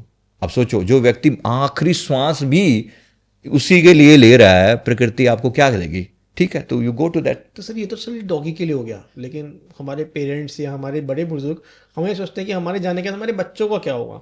उनके दिमाग में ये रहता है कि भाई चाहे हम कितने सेटल हो जाएं, लेकिन उनके लिए बच्चे ही रहेंगे। उनके दिमाग में ये रहता है कि हमारे जाने के बाद ये कैसे जिएंगे, या सही डिसीजन लेंगे नहीं लेंगे। जो उनका सोचना बिल्कुल ठीक है एक तरीके से। देखो, ऐसे बुराई नहीं है। हाँ। इसमें कोई प्रॉब्लम नहीं है। माता पिता का रूप में ऐसा सोचना एक ड्यूटी जहां तक है, एक जिम्मेवारी की बात है, वहां तक कोई प्रॉब्लम नहीं है। एक माँ का छोटा बच्चा, अगर मान लो माँ छोटी उम्र में चली जाए, मतलब अपनी कम उम्र में चले, बच्चा भाई छोटा है, माँ की टेंडेंसी बच्चे से जुड़ी होगी, चांसेस बहुत ज़्यादा हैं इस बात के। लेकिन इसका मतलब ये नहीं है कि वो एकदम कोई और फॉर्म में आ जाएगी, नहीं, ऐसा भी नहीं है। परमात्मा ना आपकी ह्यूमन क्वालिटीज़ की कदर करता है। आपके अंदर ह्यूमन क्वालिटीज़ तो है ना। आप एक मनुष्य होकर मनुष्य के बारे में हेल्प करने की सोच रहे हो, इसमें प्रॉब्लम नहीं है। आप क्योंकि आप अपना फर्ज निभा रहे हो, लेकिन चिपक नहीं रहे। देखो, चिपकूपने में फर्ज में बहुत फर्क है। बहुत फर्क है। मैंने कहा ना, देखो, जैसे मैं वो सास वाला एग्जांपल दे रहा हूँ, बच्चे पोते का मुंह देखना, अब ये चिपकूपन हो गया। आपने बच्चे को बड़ा कर दिया, इसमें किसी को प्रॉब्लम नहीं है, आपने उनको समझदार बना दिया, पढ़ा लिखा दिया, आप थोड़े कंसर्न तो हो गए कि भाई यार ये प्रॉब्लम सोल्व हो जाती, काश मेरे होते हुए, काश मैं इसकी शादी कर देता। आपके मन में इच्छा हो सकती है, इसमें प्रॉब्लम नहीं है, बट आप अटके तो नहीं ना, उसको उसके अपने हाल पे छोड़ दो। और ये चिपकाव जो है ना हमारे भारत में थोड़ा ज्यादा है, बिल्कुल विदेशों में बहुत कंपेरेटिवली बहुत कम है। अलग शहर में शिफ्ट हो जाते हैं, कोई लेना देना नहीं, 12-13 साल में आई सी माय मॉम लेटर, और लेटर मतलब कब, 4 साल बाद, 3 साल बाद। मैंने ऐसे लोगों से बात होती है तो बड़ा अजीब लगता है कि भाई इनको कोई लेना देना, कोई कंसर्न नहीं है। हम बहुत ज्यादा चिपको हो जाते हैं, हाय मेरा बच्चा इस समय क्या कर रहा होगा, दिल धक धक धक धक किए जा रहा है। वहां पे से इंडिपेंडेंट जीना सिखा देते हैं ना, राइट, कि आपको खुद फिगर आउट करना है, हमने आपको बड़ा कर दिया। ये लर्निंग है, ये हम सब के लिए, भारतीयों के लिए भी लर्निंग, उन लोगों के लिए विशेष रूप से जो बहुत चिपकू टाइप के हो जाते हैं ना, बच्चों के लिए कंसर्न होना बुरा नहीं है, लेकिन एक लिमिट होती है हर चीज की। आप बड़े प्यार से उस चीज को करके, और परमात्मा आपके सारे इमोशन समझता है। अभी तक तो जो हम बात कर रहे थे उसमें तो बहुत सारे पहलू पे मुझे समझ आया कि आपकी चेतना बहुत इंपॉर्टेंट है जब आप एग्जिट कर रहे हो। मैं कोई ऐसा जानना चाह रहा हूँ, मतलब कुछ होते हैं जो गुरुकुल में पढ़ते हैं बच्चे, मतलब 2 साल की उम्र, 3 साल की उम्र से सिर्फ भगवान को अपना जीवन सौंप देते हैं और पूरे जीवन भर चैंटिंग, भगवान की पूजा आराधना में लगे रहते हैं। इन लोगों का एग्जिट क्या होता होगा? देखो, ये सबसे बड़ी बात है, अगर कोई व्यक्ति ऐसा अवस्था में जाए तो जी, है ना, तो ये अगर आपने जीवन भर जैसा जीवन जिया है उसी को सबसे ऊंचे लेवल पर आप लेकर गए। बात केवल भगवान को याद करने की नहीं है, बात है अपने आप को, आपने अपनी चेतना को ऊपर उठाया। भले ही आपने चक्रों पर काम किया, भले ही आपने अपनी नेगेटिविटी को दूर किया, अपने डार्क शेडोज को क्लीन किया अपने अंदर, अपने गुस्से पर कंट्रोल किया, चीज़ों को ठीक किया अपने अंदर, यानी जो भी जिस मकसद के लिए आप इस धरती पर आए थे, आपने संसार में अपनी अचीवमेंट के साथ साथ अपने अंदर भी काम किया, इनर वर्क किया। मतलब इसमें सोल कॉन्ट्रैक्ट लिया है तो आपने अपनी सोल पे वर्क किया। एग्जैक्टली, आपने अपनी सोल पर वर्क किया, तो सोल का लेवल धीरे धीरे उठ जाना चाहिए। तो इसके लिए परमात्मा ने ये 9 द्वार वाला एक सिस्टम बनाया है। आंतरिक रूप में हम इन्हें चक्रों की भाषा में भी जानते हैं ना, रूट चक्र, सैक्रल चक्र, ऐसे करते हुए। तो इसमें ये कहा जाता है कि एक जो अगर कोई व्यक्ति जैसे जैसे वो शुभ कर्म कर रहा है तो उसकी चेतना ऊपर उठती चली जा रही है, कोई अशुभ कर रहा है तो चेतना नीचे गिर रही है ना। तो अब जो व्यक्ति अपनी कॉन्शियसनेस को ऊपर उठा रहा है, चीजों से डिटैच भाव से रह रहा है, भक्ति का मतलब ये है कि इसका मतलब ये नहीं कि वो इग्नोर करके भाग रहा है चीजों को, ये बिल्कुल भी नहीं है। अपने सारे फर्ज उसने पूरे किए। एक गृहस्थी भी हो सकता है, हमने वैसे बहुत से लोगों का एग्जिट देखा है जिनकी चेतना या तो आंखों के ऊपर लेवल से जाएगी, मतलब उनकी आंखें बिल्कुल ऐसे ऊपर की तरफ चलेगी, या तो ये रहेगा उनका, और या फिर वो निकलेंगे क्राउन से। ओके, हाँ, तो क्राउन से निकलना जो है ये तो फिर बिल्कुल मतलब हाईएस्ट लेवल हो गया, 10th एग्जिट आ गया। 10th एग्जिट आ गया, यस, ये 10th द्वार कहते हैं इसको। ऐसे लोग जो जीवन भर शुभ फल में जिए, पूरे अच्छे कर्म किए, शुभ कर्म किए, प्लस अपनी आत्मा के कल्याण पर फोकस किया, भार से मुक्त हो गए समझो। तो आत्मा नीचे के चक्रों में क्यों जा रही है? भारी है वो, हैवी है, इमोशनल है, डर में जी रही है। तो जो भारी इमोशंस है वो नीचे की तरफ धकेलते हैं, जो हल्के इमोशंस है, लाइट, शांति, त्याग, प्रेम, आनंद, सेवा भाव, ये आपको ऊपर की तरफ खींचते हैं। तो ये सोल जो है ना क्राउन से एग्जिट करती हैं। तो इसका क्या साइन होता है? अगर किसी के कोई देख रहा है, किसी की मृत्यु हुई है, जैसे अभी आपने पीछे रहा कि कान से खून आ जाता है या मलमूत्र हो जाता है, तो पता चल जाता है। क्राउन से किसी की अगर आत्मा जाएगी, एग्जिट होगी, तो उसका क्या साइन मिलेगा? क्राउन का खोपड़ी हल्की सी चटक जाती है। अच्छा, एक्चुअली चटकती है, देखी है मैंने। ओके, मतलब एक ऐसे व्यक्ति की जो बहुत दिव्य अवस्था में गए थे तो सामान्य गृहस्थी, मैंने अपनी आंखों से देखा है। अन्य लोगों के बारे में मैंने सुना है, क्योंकि पीछे भी किसी साध्वी के बारे में बात हो रही थी, तो उन्होंने कहा कि उनकी सिर पर जो है वो हल्का सा ब्लड देखा गया था। यहाँ पर ये लोग वो टाइप के थे कि जो देख सकते थे, मतलब उस टाइप का। तो उन्होंने कहा कि सिर पर हल्का सा ब्लड देखा गया। वैसे जो हमारी कपाल क्रिया होती है हमारे शास्त्रों में, है ना, वो कपाल क्रिया इसी से जुड़ी हुई है, इसी से जुड़ी हुई है। वो बेसिकली है क्या, एक सिंबॉलिक है वो चीज कहने को, कि अगर आपका कोई व्यक्ति यहां से एग्जिट कर रहा है, यानी कि उसने अपने सारे फर्ज पूरे कर दिए हैं, सारी रिस्पॉन्सिबिलिटी से ओवर है, संसार में उसके आने का कोई दोबारा इच्छा नहीं है, अब वो सारे कर्म पूरा करके एग्जिट कर रहा है, तो उसके लिए ये गेट है 10th द्वार। तो दशम द्वार के लिए कुछ प्रैक्टिसेस होती हैं। पहली बात तो संसार में एक जीवन ऐसा जीना कि आप बिल्कुल निर्लिप्त रहकर जीना, काम करते हुए उससे समर्पित भाव में जीना, है ना। तो मैं 3 बातें इसके लिए बोलता हूँ, स्माइल, शुक्राना और समर्पण। एस तीनों बातों का जो बेस है ना, इस पर अभी रिसेंट एक बुक लॉन्च करी है, स्माइलिंग योगीज करके, ठीक है, वो मैं आपको शेयर करूंगा अभी। बिल्कुल। उसका मकसद ओवरऑल है कि एक व्यक्ति जो है ना, संसार में रहते हुए हमारी तरह सामान्य जीवन जी रहे हैं, लेकिन आंतरिक रूप में एक तो चेहरे पर स्माइल है, शुक्राना भाव है, धन्यवाद, ग्रैटिट्यूड है हर एक के लिए, हर बात के लिए, चाहे छोटा है चाहे कोई बड़ा है, हाँ, व्यक्तियों के लिए भी और परिस्थितियों के लिए भी शुक्राना भाव। शुक्राने में जो है भाई मुझे स्वीकार है, मैं लड़ नहीं रहा हूं चीजों से, अगर कोई समस्या भी आई है तो भी मैं शुक्राना कर रहा हूं कि मुझे कुछ सिखाने आई है ना, कुछ दर्द आया मुझे कुछ सिखाने आया, कुछ कमी आई मुझे सिखाने आई है, अच्छा हुआ तो वो तो शुक्राने के लायक है ही है, बुरा भी शुक्राने के लायक है।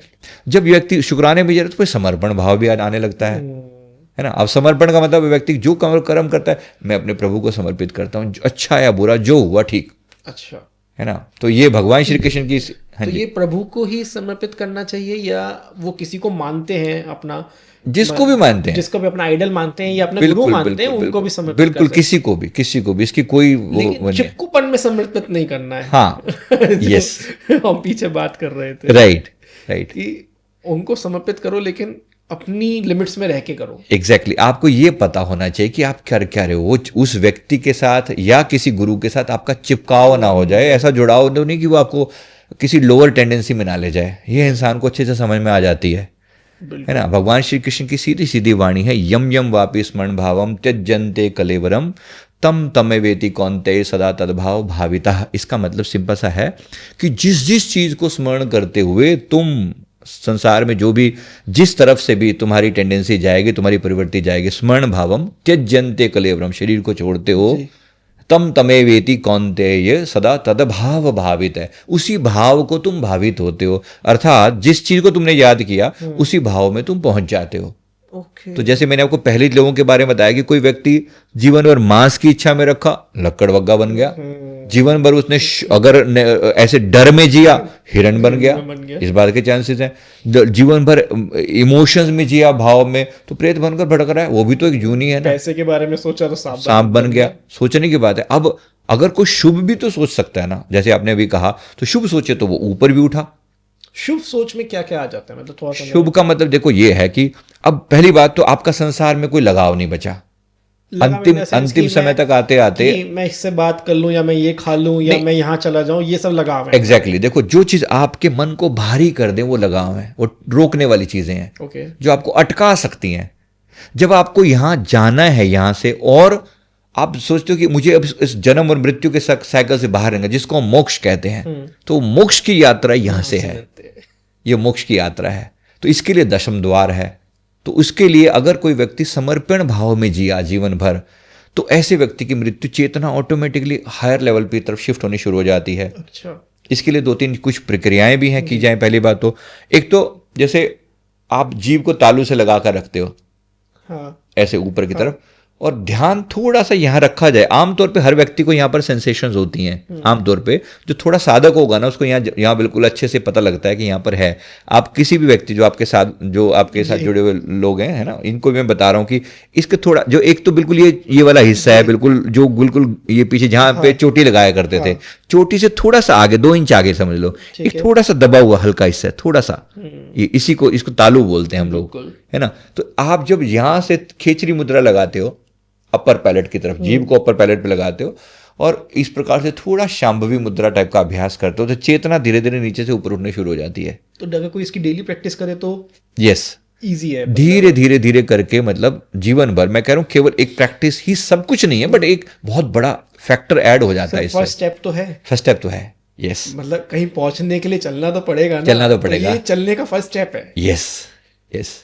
मेरे एक जानने वाले एक व्यक्ति गए और वो इतना इमोशनल इवेंट था मेरे लिए, बहुत ज्यादा, मैं कहो तो मैं शेयर करता हूँ, प्लीज प्लीज। मतलब एक ऐसा इवेंट था जो मैं कभी भूल नहीं सकता। उन्होंने जीवन भर मेरे गुरुदेव से वो जुड़े हुए थे, श्री परमहंस सदगुरु जी मेरे गुरुदेव। उन्होंने सारा जीवन जो है ना, उस व्यक्ति ने, उनकी एज रही होगी लगभग 80 प्लस थे, 82-83 के आसपास थे, जीवन भर उन्होंने बस जैसे मेरे गुरुजी मेरे गुरुजी मेरे गुरुजी भाव जो है ना जोड़े रखा कॉन्स्टेंटली। संसार के सारे फज पोते पोतियां थे, दोते दोतियां तक हो गए थे, मतलब उस लेवल पर भी उन्होंने ऐसे नहीं, is a Guruji, Guruji is गुरुजी। बाकी सबके साथ ऐसा नहीं कि किसी के प्रति चिपकू पड़ना नहीं है, सबको प्यार दे रहे हैं, लाड कर रहे हैं, लेकिन चिपके नहीं है कहीं भी। चिपके तो एक बस मतलब अपने भगवान से कि मैं जो भी हूं उनके प्रति समर्पित हूं, है ना। फर्क हो गया ना दोनों का इस बात का। तो अब चेतना का जो लेवल है, मन की अंतिम तो यही है ना कि आप नीचे की तरफ गिर रहे हो या ऊपर की तरफ उठ रहे हो। बिल्कुल। तो अब जब याद ऐसी आई तो आपने किसी महान हस्ती को स्मरण किया। अब जीवन भर इसी बात को, एक बार वो मेरे गुरुदेव के दर्शन करने के लिए गए तो गुरुजी को बोल के आते हैं, मतलब मेरे गुरुदेव उस समय पुणे में विराजमान थे, उनको बोलते हैं कि आप प्लीज जो है ना आप मेरे साथ चलो, अब ना मेरे घर मेरे साथ चलो। गुरुदेव ने कहा कि हम ऐसे तो नहीं जा सकते जैसे तुम कह रहे हो, लेकिन तुम कहो तो तुम्हारे हृदय में बैठकर साथ चलेंगे। तो उन्होंने कहा कि मेरे हृदय में आ जाओ। उसने भाव जैसा रखा, उसने जैसा भाव रखा तो उसी हिसाब से गुरुदेव की कृपा हुई। और उन्होंने कहा कि कांस्टेंट मेरा मन अब उनके साथ जुड़ा रहता है, अब मैं चिंतन करता रहता हूँ कांस्टेंट, जब भी नाम जपता हूँ। अब हमारी जो नाम की जो विधि है ना वो श्वासों के द्वारा है, श्वास श्वास में हम जाप करते हैं। गुरु कृपा हुई, उस व्यक्ति के मृत्यु से लगभग 6 महीने पहले उन्होंने कहना शुरू कर दिया कि भैया अब मेरी टाइम आ चुका है, तो अब मैं पहले बता दूं अभी अब लगभग 82 के आसपास की एज रही होगी, शायद उससे भी ज़्यादा, मैं 82 मुझे लग रहा है लेकिन ज़्यादा थी। तो उसके बाद फिर उन्होंने जब टाइम आया ना 3 दिन पहले बिल्कुल एकदम से, भाई जिसको आना है आ जाओ, मिल लो, मिलना है मिल लो, इस टाइप से मतलब पूरा कह कहा के अच्छे सबको तैयार करके। और फिर जब लास्ट टाइम जब बिल्कुल था तो मेरे साथ थोड़ा सा उनका प्यार वाला भाव था, क्योंकि कुछ बातें हमारी मैच करती थी, तो एक अपनी बातें शेयर क्या करते थे। इस बार मैं वहाँ गया तो गुरुजी ने मेरे को ये कहा वो कहा, ऐसे करके बातें क्या करते थे। फिर हम साथ बैठे तो कहा तू ना मेरे साथ बैठी हो। स्पेशली उन्होंने दो लोगों को और साथ बिठाया जब उनका टाइम आया, और सारी रात फिर हम लोगों ने उनके साथ बैठ के बाकी सबको कहा कि आप बाहर बैठो, और एक जो कमरा है उनका, उनके कमरे में हम साथ बैठे हुए थे। तो वहाँ पर उन्होंने जो कहा कि उन्होंने कहा मेरे गुरुजी आएंगे लेने के लिए, तुम ना एक मिनट के लिए भी मतलब मेरे मन को इधर उधर मत होने देना, कभी गलती से कुछ इधर उधर मान लो 1 मिनट हो भी जाए। तो उन्होंने बिल्कुल सारा जीवन जैसे किया था ना। उसके बाद जो वो नज़ारा था, वो रात के समय लगभग 3 बजे होगा, रात को हम 12 साढ़े 11 बजे तक उनके साथ बैठ के जाप करते रहे। उसने कहा छोड़ना नहीं, आज अंतिम है, तो अब मेरे को मतलब प्यार से विदा करना। और सारे पब्लिक को बोल कर गए थे कि मेरे जाते हो धूम धमाके से मेरे को निकालना, मतलब लंगर बांटना, यानी खाना वाना खिलाना, हलवा बांटना, दुखी मत होना, ढोल धमाके के साथ उन्होंने कहा कि लेके जाना। तो फिर वो गए तो उनका जो मैंने वो समय देखा, मतलब मैं उनके पास बैठा हुआ था, दैट वाज मिरेकल्स। ऐसा था कि जैसे अंतिम समय में जैसे एक याद होती है ना कि गुरु की याद में उन्होंने तो उन्होंने एक अपना पलंग जैसा तखत टाइप का बना रखा था, उसके ऊपर आसन वासन लगा के मेरे गुरुजी यहाँ आके बैठेंगे और मैं यहीं पर अपने प्राण छोड़ूंगा। नीचे बैठे हुए थे वो, तो वो उन्होंने फिर वेट किया, लगभग सुबह के 2:45-3 बजे के बीच का टाइम रहा होगा। और उस समय उन्होंने कहा कि देखो अभी गुरुजी आ गए, अभी आ गए। तो इतना दिव्य प्रकाश था ना वो, हमने उस रूम का देखा, मतलब आई फेल्ट दैट, मैंने अपनी आंखों से, and he was like crying like anything. उसने ऐसी खुशी जैसे होता ना, अरे मेरे गुरुजी आ गए, अरे मेरे गुरुजी आ गए, अरे मेरे गुरुजी आ गए। एंड ही वाज, चेहरे के ऊपर वो जो स्माइल थी, वो जो इच्छा थी भाव से, ऐसे करके मतलब उन्होंने ऐसे भाव से ना, या उनको दिख रहे हैं, मुझे उनके ऑरा दिखाई दे रहा है, लाइट दिखाई दे रही है और उनको दिख रहे हैं। और फिर उन्होंने पहले हार वार पहनाया जैसे एक भाव से, तो हमने पूरा देखा कि उन्होंने हार उठा के पूरा उनके साथ ऐसे गले में, हालांकि वो नीचे गिरा वैसे भौतिक रूप से, लेकिन उन्होंने अपने हिसाब से गुरुजी को पहनाया और इतनी खुशी के साथ, इतने आनंद के साथ जो है ना, अंतिम में उन्होंने इस प्रकार से ये था और ये गए ऐसे बैठे हुए, हाथों में ऐसी ये वाला ये मुद्रा लगी हुई है और ये जीव, और ये इस प्रकार से उन्होंने शरीर छोड़ा। उनके यहाँ पर एग्जैक्ट पता लगा कि वो जो प्राण निकले वो क्राउन से निकले, क्रैक हुई थी हल्की सी, बिल्कुल खून थोड़ा सा निकला था हल्का सा। तो बहुत बेहतरीन, मतलब ऐसा जो दिव्य नज़ारा था। और सबको, अब ये एग्जिट, एक संसारी बात कर रहा हूँ, मैं नहीं कह रहा हूँ कि कोई वही योगी थे, कोई दूर रहते थे या पहाड़ों में रहते थे, संसार में रहते हुए खाते पीते सारी चीज़ें करते हुए सामान्य रूप में, लेकिन मन की तार को जोड़ के रखा हुआ था। And this was the final exit. तो ऐसा ग्रेसफुली जाए ना सर। आप तो बता रहे हैं, मैं तो सुन के इतना मुझे फील हो रही है वो चीज़ की जो आपने फील करी होगी वहाँ पे, कि आप जिनको मानते हो और वो चीज़ आपको लेने आए। हाँ। तो मतलब उसमें शब्द नहीं होते हैं फिर कहने के लिए, बिल्कुल, लेकिन वो महसूस जो होता है ना, वो जो ऑरा और जो वो फीलिंग्स होती हैं, वो जो एनर्जी होती है, हाँ। वो आपसे एब्जॉर्ब कर रहे होते हो, क्योंकि वो होती इतनी तेज है। राइट। इसीलिए कितनी बड़ी बात है ना कि मतलब जो जीवन भर जिस व्यक्ति को जिस चीज को याद करते हुए रहे, अब अंत में उस रूप में आप समा गए, है ना। जो भी व्यक्ति उनको याद करे, मई अर्पित मन और बुद्धि, भगवान श्री कृष्ण फरमाने तू मुझे अपनी मन और बुद्धि को समर्पित कर दे। अगर तू कुछ और नहीं कर सकता ना, तो मुझे अपनी मन और बुद्धि समर्पित कर दे और मेरे भाव में जी कॉन्स्टेंटली। मैं नहीं कह रहा हूं कि तुम बैठ के सर राम राम राम राम राम राम राम करते, ऐसा नहीं है। भाव में जी, भाव में जी, वो काम कर रहे हैं गुरुदेव को समर्पित, वो कर रहे हैं। उनकी फैमिली भी थी, बिजनेस भी था, हर चीज सब किया है, सब किया है, बड़े प्यार सारे संसार के फर्ज निभाए और यहाँ से फिर एग्जिट हुआ। तो वो इतना इमोशनल कर गए पूरे शहर को एक तरीके से, और खूब भंडारा किया गया, बड़ा मतलब 10-12 हज़ार लोग शामिल हुए। छोटी सी जगह थी तो वो ये जींद हरियाणा की बात है, जींद हरियाणा। तो वहाँ पर बहुत अच्छे से उन्होंने हमें सेलिब्रेट तरीके से किया, ढोल धमाके बजाते हुए उनको लेके गए। मतलब ये मृत्यु, ये मरना है कि मतलब आपका मरना भी एक उत्सव बन गया, एक सेलिब्रेशन बन गया, एक सेलिब्रेशन बन गया। तो ऐसा अगर हमने जीवन जिया है तो ऐसी खूबसूरती के साथ जिया। अब इसीलिए एक तो कहाँ नीचे की टेंडेंसीज के साथ जीना और कहाँ अपने सारे काम हल्का होके, हाँ, तो ये है ना बड़ी बात इस टाइप से। बिल्कुल बिल्कुल। इसमें से एक क्वेश्चन मेरे माइंड में आ रहा है, हमने पीछे बात करी और अभी भी बात करी कि छल कपट करना गलत होता है। मतलब कहीं ना कहीं एक पूरा पॉडकास्ट को देखें कि अगर किसी से आप छल कपट कर रहे हो, झूठ बोल रहे हो या किसी का नुकसान कर रहे हो, तो आपको बहुत हद तक नीचे की एग्जिट मिलेगी और आप गलत जगह जाओगे जिसमें आपका कल्याण कभी नहीं हो सकता। मतलब अगले जन्म में तो नहीं हो सकता, अगर आप उस कर्म में अच्छा करोगे तो आपका हो जाएगा। आज के टाइम में बहुत लोग वर्क कर रहे हैं, आईटी कंपनीज में भी वर्क कर रहे हैं, बिजनेस में कर रहे हैं। बिजनेसमैन के लिए सबसे बड़ी चीज है छल कपट। अगर वो छल नहीं करेगा तो अपना बिजनेस आगे नहीं बढ़ा सकता। तो इनके लिए क्या चीज रहेगी फिर, क्योंकि इनका तो काम ही यही है। देखो, एक लॉजिकल कुछ एथिक्स तो होते हैं ना।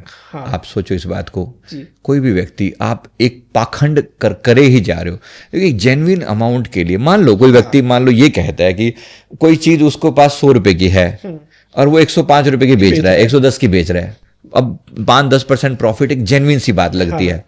अब वो आमतौर पे लोग बोल भी देते हैं कि भाई अरे 100 पड़ी है मेरे को, तो रेट टू रेट दे रहा हूँ, है ना, रेट टू रेट दे रहा हूँ, 105 की दे रहा हूँ, है ना, चलो, या फिर 2 पैसे कमा भी रहा हूं मान लो, ऐसा करके 105 की देखो। इतना परमात्मा भी कोई बेवकूफ नहीं है कि वो आपको इतनी छोटी बातों के लिए वैसे जज करे। आपकी टेंडेंसी क्या है? एक जेन्युइन इंटेंट के साथ पैसा कमाना बुरा नहीं है, किसी के लिए भी बुरा नहीं है। अब छोटा मोटा तो उसमें प्लस माइनस करना पड़ जाता है। इन्हीं चीजों के लिए फिर कहा जाता है कि अगर जो पैसा कमाने के लिए जो छोटे मोटे छल कपट हुए उसको कहीं कॉम्पनसेट करो। कंपनसेट का मतलब है कि करीब जैसे 10% अमाउंट हमारे यहाँ बोला जाता है कि उस पैसे को जन कल्याण में लगाओ, क्योंकि तुमसे कोई ना कोई छल कपट हुआ हो सकता है, बिल्कुल अनजाने में हो जाता है, अनजाने में भी हो जाता है। तो माफी मांग लेनी चाहिए, प्रभु गलती होगी, क्षमा चाहता हूं, इंटेंशनली नहीं था, या इंटेंशनली था भी तो भी मेरा इस पे कंट्रोल नहीं था। तो इसको समाज में कैसे लगाया जाए? एक होता है कि मंदिर में दान दे दिया, एक होता है कि भंडारा करा दिया, एक होगी कि किसी गरीब की हेल्प कर दी। गरीब की हेल्प सबसे इंपॉर्टेंट, जिसकी नीडी है ना, नीडी सबसे इंपॉर्टेंट है। देखो, जिसकी नीड पूरी होगी, जिसकी तकलीफ दूर होगी, उसकी ब्लेसिंग मिलेगी। मंदिर का भंडारा किसी काम, अगर वो किसी ऐसे बंदे को मिल रहा है उसका लाभ, तो वो इंपॉर्टेंट है।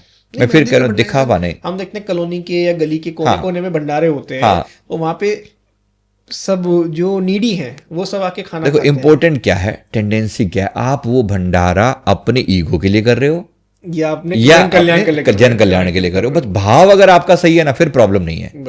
तो इस तरीके भाव सारा खेल उसी का है। परमात्मा सारी टेंडेंसी पर देख रहा है, आप किस तरीके से कर रहे हो। अब इस व्यक्ति का भी देखो, जैसे लूटना पर्पस नहीं है, कमाना पर्पस है। दोनों का इंटेंशन में फर्क है ना, बहुत बड़ी बात है ना। लूट नहीं रहा, हाँ, कि जितना मुझे चाहिए मैं उतना ले रहा हूँ, उतना ले रहा हूँ, इतना में मेरा काम हो जाएगा। हाँ, इतना भी जरूरी है, उसमें कोई कर ही नहीं सकता। इसमें भी थोड़ी बहुत अगर प्लस माइनस हो रही है तो फिर उसके लिए फिर दान भी कर रहा है, भी माफ कर दो प्रभु, क्षमा करो। और इसलिए माफी मांग ही लेनी चाहिए। हम कहते हैं हर रोज रात को सोने से पहले एक बार कान पकड़ के, प्रभु मन वचन कर्म से अगर मैंने कभी कुछ गलती करी है तो प्लीज मुझे क्षमा कर दो। और भगवान से भी मांग लिया, और किसी व्यक्ति के प्रति भी अगर गलती हो गई तो फिर वही सेम बात दूसरे के प्रति, मन वचन कर्म से अगर मैंने तुम्हें कुछ बुरा कहा हो, कुछ अटकाव नहीं रखना। हमने सिंपली कहा मैंने कुछ बुरा कहा तो मुझे माफ कर दो, और अगर तुमने मुझे बुरा कहा तो मैं तुम्हें अभी और यही माफ करता हूं। क्लीन हो गया ना, बंधन कार्मिक नॉट हमारी कट गई। बिल्कुल। किसी भी व्यक्ति से, किसी भी वस्तु से, किसी चीज से, किसी एनिमल से भी टेंडेंसी अटकी ना रहे। हो जाए तो तुरंत माफी मांग के झुक जाओ ना। बिल्कुल। और फल वाले पेड़ झुक ही जाया करते हैं, झुक जाना ही चाहिए, बजाय इसके कि रिजिड होकर रहे ना। रिजिड व्यक्ति का पता नहीं क्या होगा। फिर मैंने कहा कि सांप वाली टेंडेंसी अगर बनाए रखी, अंदर गुस्सा पाले रखा, ऊपर से बेशक आप अच्छे बने रहे, और तो फिर वो मन बहुत डाउन में चला जाता है हमेशा। मेरा तो इस पे एक चीज मानना है, अगर आगे ज्यादा तो जैसे अभी आपने कहा ना फल वाले पेड़ झुक ही जाते हैं, मतलब मेरा मानना है अगर आप झुक के चलोगे ना आप बहुत ऊंचा उड़ोगे। और झुकना ये नहीं है कि आप अपनी वैल्यू डाउन कर रहे हो, राइट। झुकना ये है कि आप उस पर्सन की इतनी वैल्यू करते हो जो आपके सामने है, चाहे वो छोटा है, चाहे वो बड़ा है, चाहे वो किसी भी पद पे है। लेकिन आप जितना झुक के उसको ग्रेटिट्यूड दोगे ना, वो अगली बार कहेगा यार। आपकी माउथ ऑफ मार्केटिंग और माउथ ऑफ प्रशंसा इतनी जगह करेगा वो, राइट, जहां आप सोच भी नहीं सकते कि यार वो इतना बड़ा आदमी या इतना छोटा आदमी मुझे कभी भी मैं चला जाऊं मेरे सामने हमेशा झुक के खड़ा होता है। और वो झुकना गलत नहीं है। Right, right, perfect. और यही सबसे बड़ा कर्मा है, मतलब मेरा तो ये मानना है। बिल्कुल बिल्कुल। जो व्यक्ति इस बात को, देखो आपके आसपास के लोग ही कहीं ना कहीं आपकी गवाही दे देते हैं। तो समाज में कोई रेपुटेशन ऐसे नहीं बनती। दिखावा, झूठ, पाखंड कहीं ना कहीं पकड़ा जाता है। कितना किसको धोखा दोगे आप? मैं कह रहा हूँ करना ही क्यों है, करना ही क्यों है? मतलब पर लोग करते हैं ना। हमें सीख तो सबको। अगर 5 जने एक रूम में बैठे हैं, आप उस एक जने से ऊपर दिख के 2 घंटे के लिए, 1 घंटे के लिए आपने क्या हासिल कर लिया? राइट। आपने सिर्फ अपने कर्मा हासिल करे जो आपको अगले जन्म में या इस जन्म में चुकाने हैं। बिल्कुल, हो सकता है आप लोमड़ी बन जाओ। अच्छा, बिल्कुल चांसेस हैं। आप सोचो ना, चालाक बनते हैं। चालाक, देखो लोमड़ी के क्या चालाकी सुनते आए ना, चालाक लोमड़ी सुनते आए ना। टेंडेंसी क्या है ना? टेंडेंसी ये लोगों को चीट करके, धोखा देके, कैसे भी करके अपना काम बना लिया। धोखा नहीं, एक थोड़ी बहुत, मैंने कहा ना, देखो एक लिमिट होती है। किसी को छोटी मोटी चीजें हमने कहा कि 100 की 105 बेच दी तो इसमें कोई धोखा नहीं है, वो तो कमाना कुछ तो कमाएगा। लेकिन कोई व्यक्ति चीट किए जा रहा है, ऊपर से कुछ और बोल रहा है, टेंडेंसी कुछ और है, किसी तरीके से इससे पैसे ऐंठ लो। हमने देखा है इनके लोगों की बड़ी बुरी हालत होती है, बहुत बुरी हालत होती है। ये तो लोमड़ी तो मैंने बिल्कुल हद वाली वो आते, क्योंकि कोई व्यक्ति ऐसी सारी जीवन धूर्तता करता रहे, फिर परमात्मा कहता है ठीक है तो यही कर। कोई बिल्ली बन जाए सर? देखो बिल्ली की टेंडेंसी क्या है, बिल्ली की मतलब अगर आप वैसे जनरली देखें ना, बिल्ली भी प्यार पाती है। मतलब जैसे अगर आप जैसे बिल्ली को घर में पाल लेते हो, लेकिन बिल्ली के प्रति क्या होता है, अपनापन नहीं है उसका किसी के साथ भी। एग्रेसिव होती है, थोड़ी सी एग्रेसिव होती है ना। तो उस वे में अगर आप देखो ना, ऐसे लोग जो बिल्ली वाली टेंडेंसी रखते हैं वो बिल्ली ही बनेंगे। फिर बिल्ली जैसी टेंडेंसी का मतलब किसी से लगाव नहीं है, हाँ, अपने में रहना कि मैं स्वार्थ वाला है ना भाव। हाँ बिल्कुल, जो मैं बोलता है बिल्कुल उसके साथ भी है। और म्याऊं वही वो तो करती है, या बकरी वाला भी यही हाल है। अच्छा, आप सोचना चाहिए ना, मतलब मैं भी तो कर रही है ना। प्रकृति समझा रही है कि भाई थोड़ा समझ के चलो, संभल के चलो, तुम इंसान हो, तुम्हारे पास पूरा कैलिबर है, समझने की एक बुद्धि दी है तुम्हें, सही क्या गलत क्या, तुम इतने बेवकूफ नहीं हो सकते। परमात्मा ने इतनी बड़ी श्रीमद् भागवत गीता के रूप में लिख दी, समझाने के लिए तो लिखी ना, कि अब तुम समझ लोगे नहीं तो पार हो जाओगे, नहीं तो फिर अटके रहो, फिर तुम्हारी मर्जी है। बिल्कुल बिल्कुल। जाते हैं सर, एक लास्ट क्वेश्चन मैं लेना चाहूँगा। अभी आपने पीछे बात कही थी कि जब कोई यहाँ से जाता है उसका मोक्ष की यात्रा स्टार्ट हो जाती है। एक तो होगी मोक्ष की यात्रा, एक होती है जब इंसान मरता है नेचुरली तरीके से, तो उसकी यमदूत की यात्रा, और जो हम 13 दिन की यात्रा कहते हैं वो स्टार्ट। दोनों अलग अलग होती हैं, एक ही है? देखो इसमें क्या है ना, आप मोक्ष का मतलब क्या है कि आप दोबारा लौटना ही नहीं चाहते। तो इसकी यात्रा तो सर बहुत एक, मतलब मैं कहूँगा बहुत ही पॉजिटिव और एक अच्छी यात्रा होती होगी। डेफिनेटली मोक्ष मतलब तो अंतिम, इससे कंपेयर कर ही नहीं सकते। नहीं, कोई कंपैरिजन मतलब ये तो एक अलग टॉपिक हो गया जो हम एक अलग पॉडकास्ट में पूरा कवर कर सकते हैं। यस, जो मैंने जिनकी बात करी ना, बाबा जी जिनकी मैंने बात करी, ये एक्चुअली मोक्ष की यात्रा पर गए हैं, ये लौट के नहीं आएंगे। कितने दिन की होती है? नहीं, इसमें कोई यात्रा का मतलब कितने दिन की नहीं है। दे will go for ever, they will never come back. Okay, है ना। जो हमारी आम जो यात्रा है, जिसको हम कहते हैं यमलोक की यात्रा, अब 13 दिन वो यहाँ रहता है, फिर 47 डेज की आगे की यात्रा होती है यमलोक तक जाने की, तो उसको 60 डेज की वैसे जर्नी बोल देते हैं हम इन जनरल। तो ये तो वहां गया फिर, लेकिन अगले जन्म का बीज लेके साथ गया ना, फिर पितृलोक जाएगा, फिर कोई ना कोई जन्म लेके दोबारा वापस आ जाएगा। तो पितृलोक जाने तक के लिए भी सर कुछ टाइम तो लगता होगा, डायरेक्ट बस जब यहाँ से गया डायरेक्ट पितृलोक पे ही पहुंचे? नहीं, जो लोग यहां से गया वो तो पहले मुक्त थे। अच्छा, अब ये सोल अपने जैसे मैंने उनके बारे में, बाबा जी के बारे में जो मैंने जाना ना, they will go to directly to the supreme aboard, यानी कि अपने प्रभु के धाम में सीधे गए। अब इसमें बीच में कोई लोक वोक नहीं आ जाता। अच्छा, ना कोई यात्रा है कि डायरेक्ट? नो नो नो, इनके लिए रेड कारपेट बिछा हुआ है, समझो। और मेरे को गुरुदेव ने दिखाया था, एक रतन टाटा जी के बारे में मैंने देखा था, गजब की उनकी ऐसा स्वागत हुआ उनका। रतन टाटा जी जो गए हैं, जो उनकी जो डेथ हुई थी, ऐसी आत्माएं, बहुत शुभ आत्माएं। क्या देखा आपने? मेरे गुरुदेव ने बताया था कि ये जो आ रहे हैं ना आज इनके स्वागत में, क्योंकि उनकी जो डेथ हुई थी उनसे 2 दिन पहले गुरुदेव ने कहा कि ऊपर जो जो स्वर्ग लोक है, जिसको हम स्वर्ग लोक कहते हैं, हायर लोक, उसमें तैयारी चल रही है, वेलकम की तैयारी हो रही है। किसके वेलकम की तैयारी हो रही है? धरती से कोई शुभ आत्मा आ रही है। ओके। गुरुदेव ने इनके बारे में विशेष रूप से कहा, यदि शुभ आत्मा आ रही है इनके लिए वेलकम की तैयारी होती है। मतलब देवी देवता सौभाग्य समझते हैं कि इनके दर्शन हो रहे हैं हमें। यह आत्मा छोटी मोटी बात नहीं है। धरती पर आकर इन्होंने इतने महान कार्य किए, जन कल्याण के लिए इतना कुछ किया। ऐसी आत्मा जब जाती है ना तो परमात्मा का मतलब देवी देवता तक भी इनके लिए नमस्कार करते हैं, रेड कारपेट बिछा के स्वागत करते हैं कि ऐसी आत्मा आई। तो बड़ी बात है, बहुत बड़ी चीज है ये। वहीं रहती है या फिर कुछ टाइम बाद दोबारा जन्म लेती है? स्पेशली अगर मैं इनकी आत्मा की बात करूं, जितना मैंने समझा, he will stay as a guide for some time. अच्छा। अभी कुछ समय तक वो गाइड की तरह रहेंगे और फिर अगर उनकी इच्छा होगी तो वो जन्म लेंगे। मुझे उनकी टेंडेंसी अभी गाइड वाली ज्यादा दिखी और फिर जन्म लेंगे ऐसा दिखा। इनका पास्ट लाइफ देखा है आपने वैसे? नहीं, पास्ट नहीं देखा मैंने, बस मैंने ये वाला पार्ट देखा इनका कि वो गए कहाँ, क्योंकि लोगों ने सवाल किया था हमसे कि कहाँ गए हैं। तो मैंने गुरुदेव से विनती करी, गुरुदेव ने मुझे जो गाइडेंस दी मैं वो बता रहा हूँ कि ये जो है ना शुभ आत्माएं ऐसी जगह पर गई हैं। यानी इसका मतलब मैं ये कहना चाह रहा हूँ, देखो पहली बात, वो कोई साधु सन्यासी नहीं थे, वो कोई संसार से भागे हुए नहीं थे।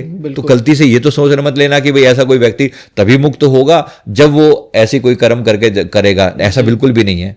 संसारी रहते हुए लेकिन इतने शुभ कर्म कि वो अंत में इस गति को प्राप्त हुए। तो ये ध्यान में रखना बहुत जरूरी है। बिल्कुल सर, बिल्कुल। रिसेंटली हमने सुना अजीत पवार जी की मृत्यु हुई, इनके बारे में आपने देखा? देखो इनकी आत्मा भी तो वही है, सीधी भाषा में कहूँ तो। मैंने अभी ये सवाल हमसे किया था किसी ने, तो अभी तो उनकी सोल वहीं पर है। ही वॉन्ट्स टू सी, उनके कुछ एजेंडाज थे जो अभी तक पूरे नहीं हुए। जाहिर सी बात है, सडन डेथ थी तो जो जिस एरिया में जो हम बात कर रहे हैं कॉन्शियसनेस में है। हाँ, कि अभी हुआ क्या? अभी एक्चुअली उनका ये ट्रांजिशन चल रहा है। वो जो जगह थी, उस जगह का नाम शायद बारामती, पता नहीं क्या नाम था, आई डोंट नो, जहाँ पे उनका अंतिम समय था, वही उनका नेटिव विलेज भी था, जो भी जगह थी वो। तो वो अभी वहीं पे है, उसके आसपास में ही है। अभी वो शौक से बाहर आने में he is looking at the things की जो मेरी जो बनाई हुई इतनी जो उनकी जो इच्छाएं थी, कुछ पॉजिटिव, कुछ जैसी भी चीज़ें थी, तो ही इज़ स्टिल देयर। हमने फील हुआ कि वो वहीं आसपास में और अपने रिश्तेदारों के आसपास में, स्पेशली उनकी जो वाइफ है सुनेत्रा पवार जी, उनके आसपास में अभी वो हैं। तो ऐसी सोच शुभ दिखाई दिए, मतलब पॉजिटिव वे में थे ऐसा करके। तो अब समय लगता है एग्जिट होने में भी ना, कैसे हम तो चाहते हैं उनकी आत्मा को शांति। हाँ बिल्कुल हम शुभ उनके चरण, उनके भगवान से प्रार्थना करते हैं कि उनके समस्त उनकी आत्मा की उन्नति हो, तरक्की हो और आगे शुभ उसमें जाए। और अभी तक शुभ ही दिखे, कोई ऐसा वो नहीं, क्योंकि बहुत बड़ा लॉस है सर। बिल्कुल लॉस बहुत बड़ा लॉस है, बिल्कुल। लेकिन जैसे जो बाकी आत्माएं जाती हैं ना, कभी कभी बहुत नेगेटिव भी होती हैं, वो भी दिखती हैं, कभी कभी ऐसी टेंडेंसी में दिखती हैं, तो वो बहुत नेगेटिव भी होती हैं। तो ऐसा भी बहुत बार होता है। पर ये है कि जीवन भर जिसने जो किया है ना, इसलिए मैं लास्ट में मतलब एक कंक्लूजन के रूप में कि भाई अपने जीवन को हम संवारें और कहीं पे भी अटकाव है ना उसे क्लियर कर लें। अगर हमें सांप नहीं बनना तो अपने आप को अफर्मेशन दें कि मुझे किसी के ग्रज को अंदर नहीं पालना, है ना। अगर मुझे सांप नहीं बनना, सीधी भाषा बोल रहा हूँ, है ना। अगर मुझे सुअर की पिग वाले उसमें नहीं जाना, तो जाहिर सी बात है मुझे चीज़ों के अपने स्वार्थ के लिए मैं चीज़ों को एंजॉय करना नहीं, खाली मजे लेने की बात नहीं रहेगी। मैं अपना भी आनंद लूं, मैं सबके भलाई का सोचूं, है ना। केवल अपने लिए सोचूंगा, प्रकृति मुझे कहीं पे भी डाल सकती है, ऐसे करके। इसी प्रकार से अगर कोई बहुत डरा भी ना जीऊं, मैं निर्भय होकर जीऊं। मुझे अगर हिरण की उसमें नहीं जाना तो मुझे निर्भय होकर जीवन जीना है। और परमात्मा ने बनाया तो मैं सच्चित आनंद रूप है ना, है तो हाँ, तो अपनी जीवन को खुशहाली के साथ जियो। इसी प्रकार अगर मुझे ऐसी लोअर टेंडेंसी में नहीं जाना तो मैं क्यों ना अपने आप को एक्टिवेट करूं, स्माइल, शुक्राना, समर्पण के साथ जीऊं। शुक्राना भाव में जो व्यक्ति जिएगा, ग्रैटिट्यूड में जिएगा, वो यहाँ भी अबंडेंस है उसके पास, वो आगे भी अबंडेंस होगा। और गलती से या तो अगला जन्म होगा, और अगला जन्म हुआ तो इससे मच बेटर होगा। और अगर मोक्ष ही हुआ तो फिर बात ही क्या, फिर तो फिर तो रेड कार्पेट बिछा हुआ है आपके बिल्कुल रेड कारपेट बिछा हुआ है, वो एक अलग ही होती है चीज। मैं कहता हूँ जाना तो फिर उससे नीचे क्या जाना, लिए। बिल्कुल सही। जाएंगे तो इतना ग्रेसफुली जाएंगे कि दुनिया एक बार जय जयकार कर उठेगी, पता तो लगना चाहिए कि भी व्यक्ति को जी कर गया जीवन, दुनिया भी और ऊपर स्वर्ग लोक ऊपर भी। भी है। हाँ हाँ बिल्कुल सही बात है।